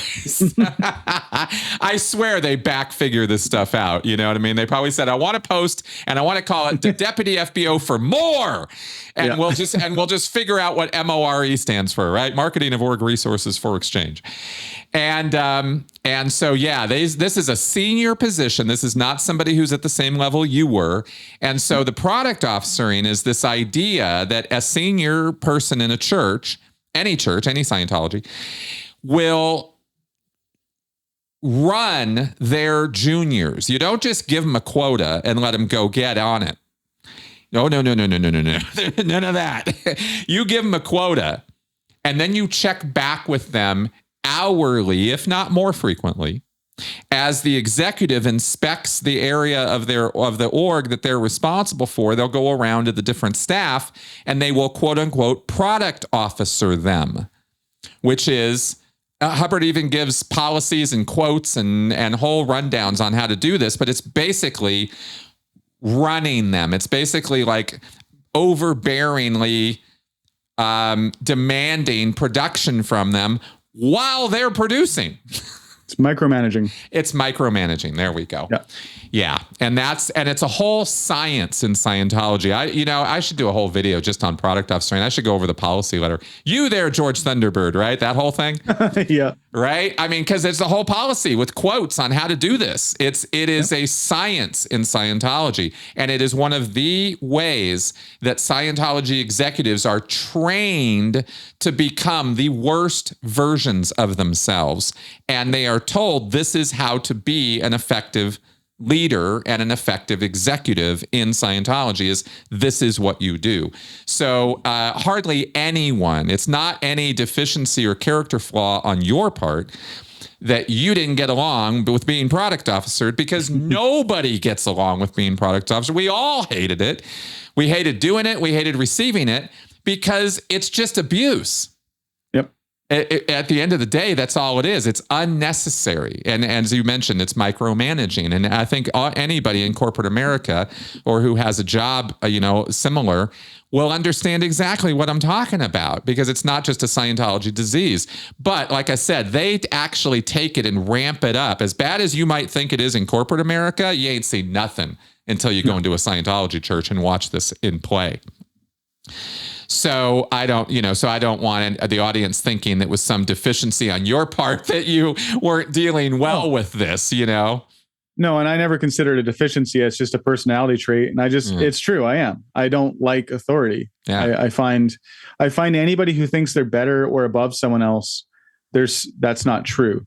I'm very much an equal opportunity person. Like, everyone's opinions and actions, as long as they're educated, are worth listening to, right? Like, Yep. Not necessarily that there's no bad ideas, but I'll listen to that idea, kind of thing. Well, you got to give it a chance before you, label it as bad. There are bad ideas, but at least 100%. listen first. And I'm guilty of some of them, but me too. The king. Okay, so bookstore officer. God damn. Okay, so you're doing that. She's product officering you. How long did you last on that? What was that experience like in Vancouver? Yeah, it was pretty intense. I was on there for quite a while. I think a couple of years, kind of thing. Oh wow. Okay. And that was kind of my main. Like, I was pretty good at it, and I got along really well with the bridge representative in the CLO of Canada. Okay. Her name was Emily. She was a little firecracker. She was amazing. And later on, she'll come into play in my story. But I was doing really well, and I would just tell the DFBO for more to take a hike and leave me alone. And there was nothing that she could do about it, because I was upstat. Mm-hmm. And, even though I'm giving all this backflash and stuff, but my stats were up, so it didn't matter. That's one of the things that is one of the things about Scientology, is if you're producing, you really can't get away with a lot of crap. Unless you piss off the wrong person. Bingo. And then they just throw a policy out the window. That's right. That's exactly right. Ultimately, I just kind of, I got a little disaffected with Scientology. And at the same time, there's all this ideal org stuff happening where they're regging people for money. And I'm just looking at it, and I start seeing that it's just about money. And I didn't like that focus. And then my goal of getting trained and so forth wasn't happening. So I just I left. I don't remember. I think I then got into some ethics trouble, and I might have been routed off. I don't remember specifics on that. But oh, really? Okay. Yeah. Okay. I do have my friend Gabrielle Toth. She has her own YouTube channel while she's starting, Escaping the Cultiverse A. She is going to be telling stories, and she was actually posted at the same time as me in the ethics area. So we'll discuss that, and we'll unpack all that. Somehow. That name sounds very familiar to me. Does she have a brother? Don't think so with the last name, no. Okay. But maybe Chuck Toth was an OT5. It's her husband. So maybe you've heard that, but yeah, I seem to recall that name from the Sea Org, but maybe it's just coincidence. It's, she's not the only person with that last name. Yeah. Okay, she's amazing though. So I'm glad so she's fully out as well, obviously. And she got hammered pretty hard by Scientology, and she's got some pretty amazing stories and horrific stories. So wow. Well, I'm glad she's speaking out and speaking up. I look forward to seeing her work. So, okay. So basically after a couple of years, you sort of survived this nonsense. Let me just ask you this, just as a staff member in Vancouver, and I'm not asking you to implicate yourself here, say whatever you want, but did you, in the Sea Org level of the execution of command intention, so to speak, with getting these basics into every single public's hands, there was so much pressure being brought to bear that people were responding by doing illegal things to get money in to sell these packages. They were charging people's credit cards without their knowledge. They were getting new credit cards out for people. This was even before the whole Chase wave thing, which was later. This was all happening back in this 2007, 2008, 9 time period. And it was actual criminal activity. And so I guess I'm wondering, it was also exported to a degree in that people were encouraged to do this kind of thing as long as it was getting the stats up. Yep. I'm kind of wondering, did any of that bleed over into your realm in Vancouver? Predominantly what I recall, I never was involved in getting people credit cards fraudulently or anything. Sure. I don't know that anybody was specifically in Vancouver, but there was a lot of shenanigans, we should say, with regard to contacting companies and getting credit limits upped and really ramping up people's credit, basically how much they owed, using money that's on accounts, just convincing and derailing people's goals in order to get these materials. I think that's the key factor in it, is that command intention was so intense that it didn't matter whether it was auditing money or what have you. And that caused a lot because the accounts are different. So there's Scientology service money, but the book account is its own thing. And you can't take money from a book account to a service account, but you can do the opposite. That's right. And so the regular regs will bring in, say $20,000 towards some auditing for a public. And then I would go in there and say, hey, well, let's use that money on account to get you your basics and your congresses and everything. And that would cause a lot of issues, but that's right. Obviously stats are up, so it didn't matter. Right. See, it was funny because it actually would end up costing Scientology organizations more money when they did things like that. And without getting too deep into the weeds on this, as you just mentioned, it's sort of separate accounts. Let me just put this there for people, and then I think we can move on from this, is that if a person walks in and pays $20,000 for auditing, that money goes onto their account. There's sort of have a tab or a credit limit, or not limit, but that's put on their account. That money is there for them to use weeks, months, years from now for that purpose, but they can repurpose that money. And if you use that service money and the org spends it, that money goes into their weekly financial planning that week, and it's spent, it's gone. Yep. It's not like it's saved in some reserve account waiting for the person to use it, and then the church takes it. They take it all right away. Yep. And they distribute it and run some up to management and do the various things that they do with it. But what we don't talk about hardly ever is on the book side of things, these are actual material goods. Somebody has to produce them. It's not auditing. It's not a service. It's a thing. And the books and the lectures of L. Ron Hubbard, somebody's got to pay for them. And so when you book that money, when you take that service money and you use it for books, those books have to be reordered. They're taken out of inventory of the local church and they're given to the public person, and they have to be restocked because the org is required to keep minimum stocks of their materials. They have to have 10 copies of Dianetics and 20 copies of this and 30 copies of this.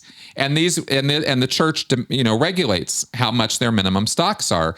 So they have to restock that money, which means they got to buy those books from Bridge Publications and restock it, which means the org has to now allocate money to pay for that restock.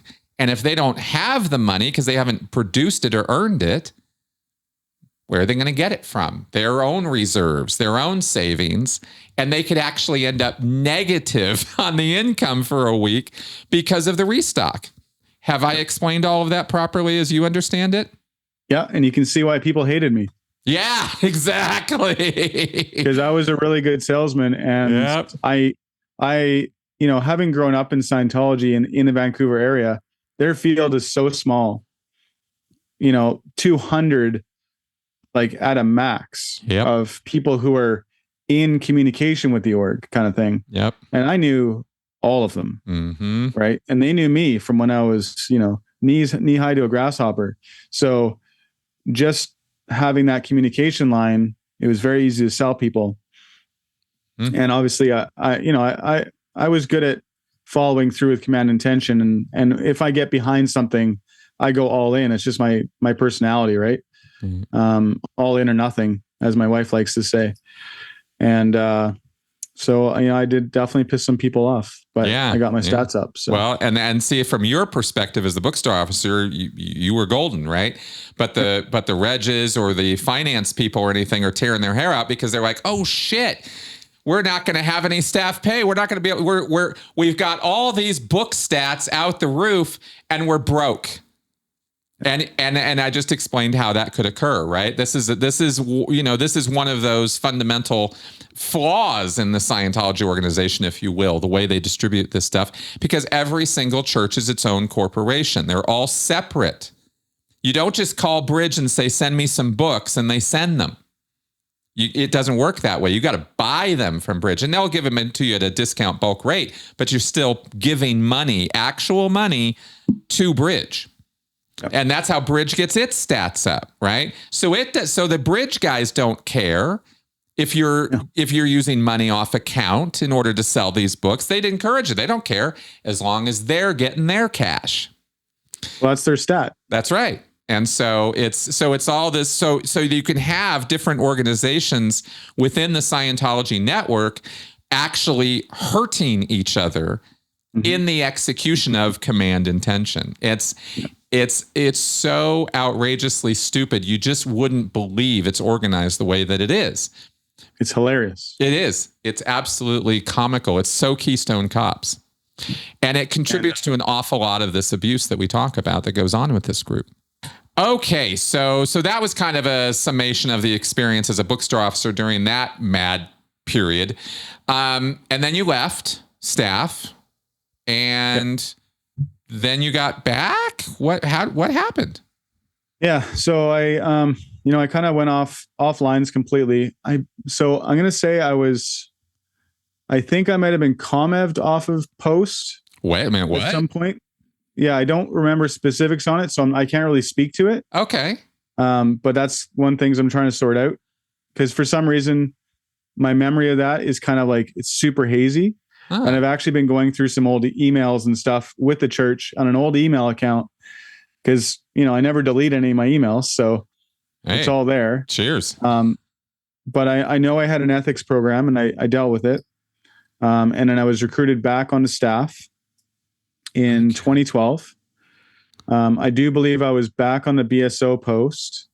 This is sort of a recurring theme here now. 2 times now you've gone to the Sea Org, basically kind of got busted and kicked out or left, and then got back. Yeah, they're really good at pushing my purpose. Yeah, I get that. So in 2012, I joined staff again on Foundation. Okay. After I had done my ethics handling, and I think I was on the PTSSP course at that time. And then then I got recruited again for the Sea Org. So this is the second time in 2012. Okay. Emily, the CPLO Canada, or the Continental Publications Liaison Officer, basically the person who represents Bridge for Canada, she was going on to some important post. I don't know what it was, but she was slated by somebody to take over a post, and she recruited me to take over her post. Okay. So this would have put you kind of in a similar way with me when I joined the Sea Org, where you're doing something at the class 5 level, at the church level, and now you're in a position where you're kind of overseeing that across Canada. Yeah, so that was the intention. Okay, but what happened? I was ripped off of post, not replaced, and I was sent to the Canadian CLO, which at the time was in a small town called Orangeville, Ontario. And it was a farm, essentially, with a double wide as the muster room, galley, and all the sleeping quarters. Because this is a small CLO. This is not Big Blue. This is not thousands of people or whatever the Sea Org numbers are there. Right. It's a podunk little CLO, and there's a house that's the office. And at the time, they had just purchased the new property for the new Canadian Advanced Organization. Okay. Which at the point was literally just this rundown old resort. I think it was a ski resort because in that area of Canada, although there's not a lot of mountains, there's some like rolling hills. So they have little like cross-country skiing and so forth. And that's the AO. I'm actually not sure if it's open or not. I think it is, but I don't think they've opened it yet. I don't know that they've opened the AO Canada. Have they? I don't know, but that was 11 years ago. Yeah, I don't think they've opened it yet. It's not surprising. No, just like they haven't opened up the AO Latam yet. I mean, they've had these buildings forever. It's ridiculous. Yeah, I think and this isn't even just a building. This is a massive property. Yeah. Like it's a ski resort. It's beautiful. Wow.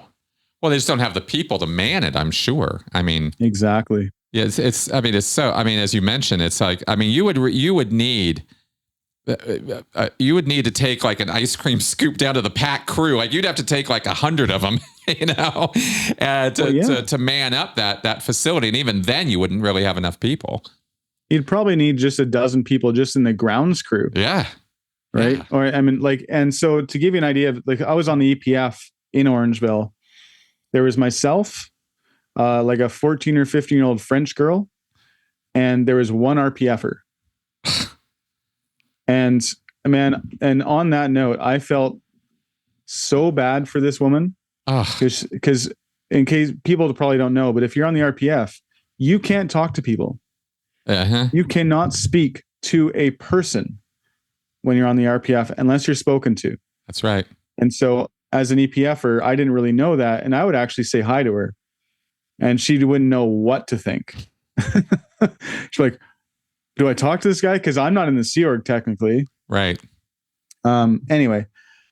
And that's one of many problems with saying there was one RPFer. I mean, the RPF is a program you can't get through by yourself. You need two other people at least to be able to do it. I mean, it's a joke that they have this person in limbo up there just being on the RPF. That is the stupidest thing I've ever heard. It was horrifying actually, and I feel really bad for her. I hope she's gotten out. Yeah, me too. I don't recall her name, but anyway, so yeah, the RPF there was essentially, the messed work or the labor. It was a farm, so I was literally like picking weeds out of the garden and all this stuff, and then of course doing my basic coursework. Mm-hmm. It wasn't happening fast enough per the people down at Bridge, because this was apparently an important evolution to get done. And so they get Emily to this new job and get you replacing her. Exactly. Yeah. Get me through my APF. Yep. Through the training, because the CPLO Canada is a pretty high end post, right? Like Bridge Publications, it's one of the higher posts in Canada, I'd say, for the Sea Org. That's funny. So they flew me down to Los Angeles, because it's considered a not that great post from from the pack perspective. But I could see how out in the cons that would be a big deal, of course. When there's like 20 people on post. Yeah. Yeah. And half of those people are in OSA. Right. So it is so interesting when you told me that half the people at the CLO Canada are in OSA. That it just tells you everything about where Scientology's priorities really lie, you know? Yep. It's amazing. The ratio is pretty high. Yeah. Yeah. So anyway, so I got flown down to Los Angeles and was supposed to finish the EPF at Bridge. Think I was there for a couple of weeks. And I was like, no, I'm done. And that's when Hans comes back in to the play. I said, look, man, I'm out. I don't want to do this. Oh, and one thing I forgot to mention too is when I was on the EPF in Ontario, I still had a cell phone. Which, anyone listening, so what? Who doesn't have a cell phone? But you are not allowed to have your own personal cell phone with data on the EPF. Yep. And they didn't know about it. And so I was like looking at anti-Scientology stuff while laying in my bunk at night because I was the only guy, so I was the only person in this room. And so I would just be laying there, just scrolling through all this anti-Scientology stuff, and I felt a little trapped, and I didn't have money to get home, so I didn't really do anything about it at the time. But when I got down to Los Angeles, the reality was really setting in, and the regimentedness and a lot of trauma actually from the first time I was there when I was 14 was definitely surfacing. Yeah. Yeah. And so I said to Hans, I said, you know what? I'm out. I don't want to do this anymore. And I got put into a room with him, and he reamed me a new one for a couple hours. Mm-hmm. And I said to him to fuck off. Mm-hmm. Like word for word. Oh, just straight up. You told Hans to fuck himself. Yep. Wow. Okay. That's definitely not going to be well received. Nope. And so, like they were trying to convince me to get auditing and all this stuff. And I said, I don't want auditing. I've never liked auditing. It's never done anything for me. You know, if anything, I enjoyed the training aspect of things. Right. But, you know, and just prior to this, I'd been through all kinds of like an HCO confessional that was tailor-made for me by a Class 8 senior CS. Which basically means you received a security check with questions tailor-made just for you. Yeah. And very, very detailed. Yeah. Like even one point I had to pretend to go past life to get the auditor to stop talking about things, like getting me to talk about things. Wow. I literally just made stuff up just because I'm like, I can't think of anything else. Like, well, it's not, your needle's not floating. Therefore we're going to continue. That's how it works. I started making stuff up. Yep. That's right. Cause you're not believed. The E-meter is. Oh yeah. This is the point I try to get across to people, and I don't know that they totally grasp what I'm talking about. I need to do a demonstration sometime and actually show it so I can show people how this works. But when you're in the room and the meter is responding or reading or whatever, and the auditor's over there convinced you haven't told all, you're fucked. I mean, you're not getting out of there until you come up with some answers, you know? Yeah. And an answer that will make that needle float. Yeah, exactly. Exactly. After a while, you start trying to figure out how to make that thing float, you know? I got pretty good at it. Yeah, I did too. After a while, it's a survival skill. I just realized I'm a Satan. Exactly. Oh, I feel so much better now. Yeah. The room seems brighter somehow. Exactly. Oh, the colors in the room are brighter. Yes, exactly. So Hans is giving you the what for, and you tell him to fuck off, and then what happens? They routed me out and sent me home. And however, I had to make my way to the airport. You know, I had no money, and I'm in Los Angeles. I hadn't been there in 6-7 years. And even then it was like, I didn't know where I was. So I made it there. And the thing I haven't really said though is, before I joined staff again, I was dating someone who's my current wife now. Yeah. We had been together for, I believe, about a year and a half. And I was recruited back to join Scientology again. And when I joined the Sea Org, or when I joined staff, they convinced me to break up with her.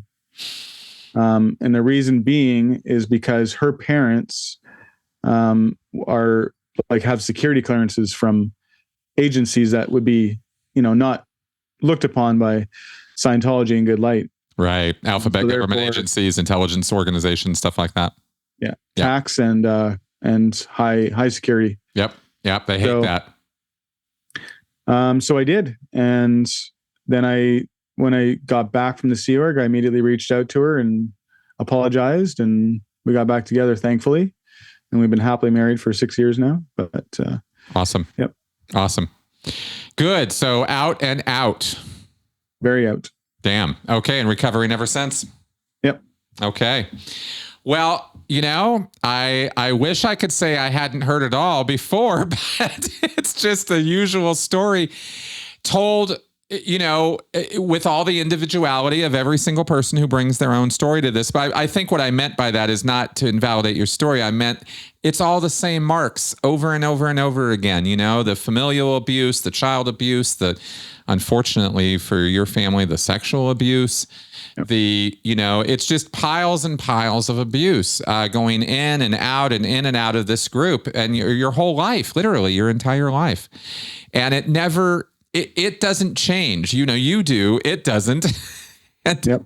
And finally getting all the way out and recognizing and realizing it for what it is rather than what it tells you it is or what it purports to be or what it wants to be or whatever, because that's all just bullshit. That's all the smoke and mirrors, Absolutely. Yeah. And, the people in the community, they're amazing, especially the Never-Ends who support us in our journey, in our fight.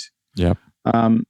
But every story, although unique, has all these markers. And it's super important that if anybody is listening to this who is involved in Scientology still, and there's a lot of them that listen to, SBTV or other independent channels and what have you, whatever you want to call it, mm-hmm.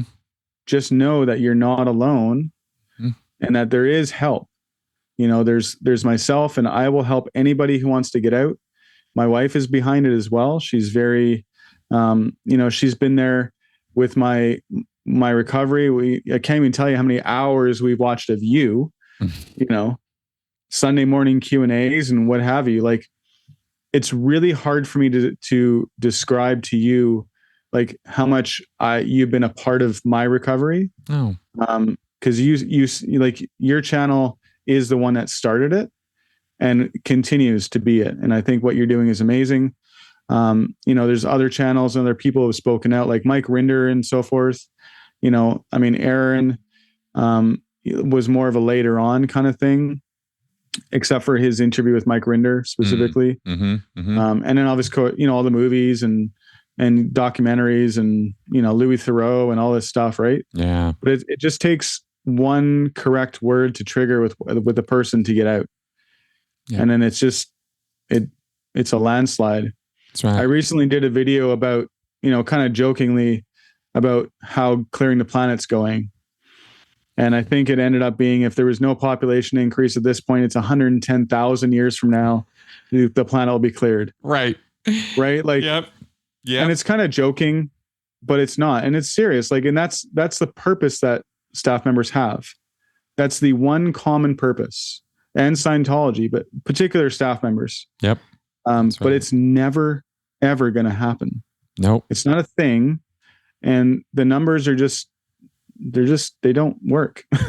No, they don't. Well, they don't work at all. And in fact, in my last years, when I was on my way down the route of disaffection, so to speak, I started running those numbers. And I think I'm not the only one who does that. I think that's something that we tend to see when we're in and we start realizing that we can question things and go, well, wait a minute. How long is this going to take? What are we actually getting done? You hear about 100 clears a week in Clearwater or whatever, and you're like, well, that sounds so impressive. But once you start applying some math to it, you realize it's pathetic. It's nothing. It's a drop it's not even a drop. It's a milladrop in the bucket. And those numbers actually matter, because that is exactly, as you said, what we were dedicating our entire life to, but we were never dealt with honestly by the organization we were dedicating our life to. We never were dealt with fairly or honestly. Here's what we're doing. Here's how long it's going to take. Here's the work we have ahead of us. And here's why we need to be doing what we're doing. None of that's ever explained or broken down. You get PR, fluff, fluff, fluff, bullshit, bullshit, bullshit. And if you question it, you get the other end of the stick and they start beating on you. And then they kick you out. And those are the choices that are given to you, because, and that's why it's a cult. Yep. You know, you don't want to believe these kind of things, not only that they do exist, that they even could exist. But the fact of the matter is they do. And there's lots of them. And the goodwill and the good wishes and the dreams and hopes and aspirations of its members are really the only thing keeping it going, you know? And they're just taking advantage of all those people. They took advantage of you, me, you know, all of us. Thousands of people. Yeah. Literally thousands. We hope that by sharing these things, you know, and seeing again these commonalities of experience and the red flags of them, that we are helping folks out there, right? Not only in Scientology land, but in other groups as well, to see what's going on around you. And it's okay to be aware of that, to question things going on and say, wait a minute, hang on, you told me this and this and this, but these things don't really add up. The numbers don't work. We're not even talking about the numbers, whatever, however you're going to approach it, whatever works for you. We hope that these things will help open some eyes and make life not so abusive. Yeah. I mean, that's ultimately what it's about. That's right. You know, get people out of the condition that they're in and into a better one. I was thinking lately that what I've been doing in Scientology lingo recently is the liability condition. Fair enough. To mankind. Yeah. You know, because I've been examining the statistics of the group that I'm deciding between, and now I'm delivering that effective blow to the group that I've decided not to be part of anymore. Well, fair enough. I get that point of view. And I will say this as a final bit in this show today is don't let that, while I totally understand what you just said and what you're saying and the analogy you're making, you're probably already there. Oh yeah, for sure. Good. And it's just kind of, I was kind of looking at it humorously. Yeah, of course. You know, like if I were to look at it from a Scientological point of view, yeah, that's what I'm doing. Yeah. It just feels good to speak out and to share my story. And I ultimately, a little bit selfishly, I hope it helps a bit more with my recovery, because talking about it is important. It is, and it will, and it does. And I feel very strongly about the power of speaking out, and whether you do it anonymously or under your own name, whether you do it with your face plastered out there or not, do it. Yep. It really does help in a way that I don't know other things could be a substitute for this. No, I don't think so. You know? Yeah. I think communication, talking about your story is very important. Yeah, exactly. And even if it's with your loved one. Definitely with your loved ones. Yes, please, you know, share. Let people know what you've been through, where you're going from, you know, all that. All right. Well, Jeff, I want to thank you again for taking a couple hours out of your day, helping me out with this, putting, you know, getting your story out there. I want to thank you very much. Thanks for doing this. And thank you also for your very kind words. I'm really, really glad that my work was of assistance to you in the way that it was. That's all I'm doing this for. So I'm glad it's working. So thank you for telling me all that. Mission accomplished. Excellent. Okay. Well, good. And on that happy note, then let's go ahead and wrap up, folks. Thank you very much for coming around and watching us gab on and maturate about all of this. And again, thank you for inviting us into your homes. And on that, we will see you guys. I'll see you guys next week. And Jeff, maybe we will connect again in the future. Sounds good. Excellent. Thank you. All right, guys. See you next week. Bye-bye.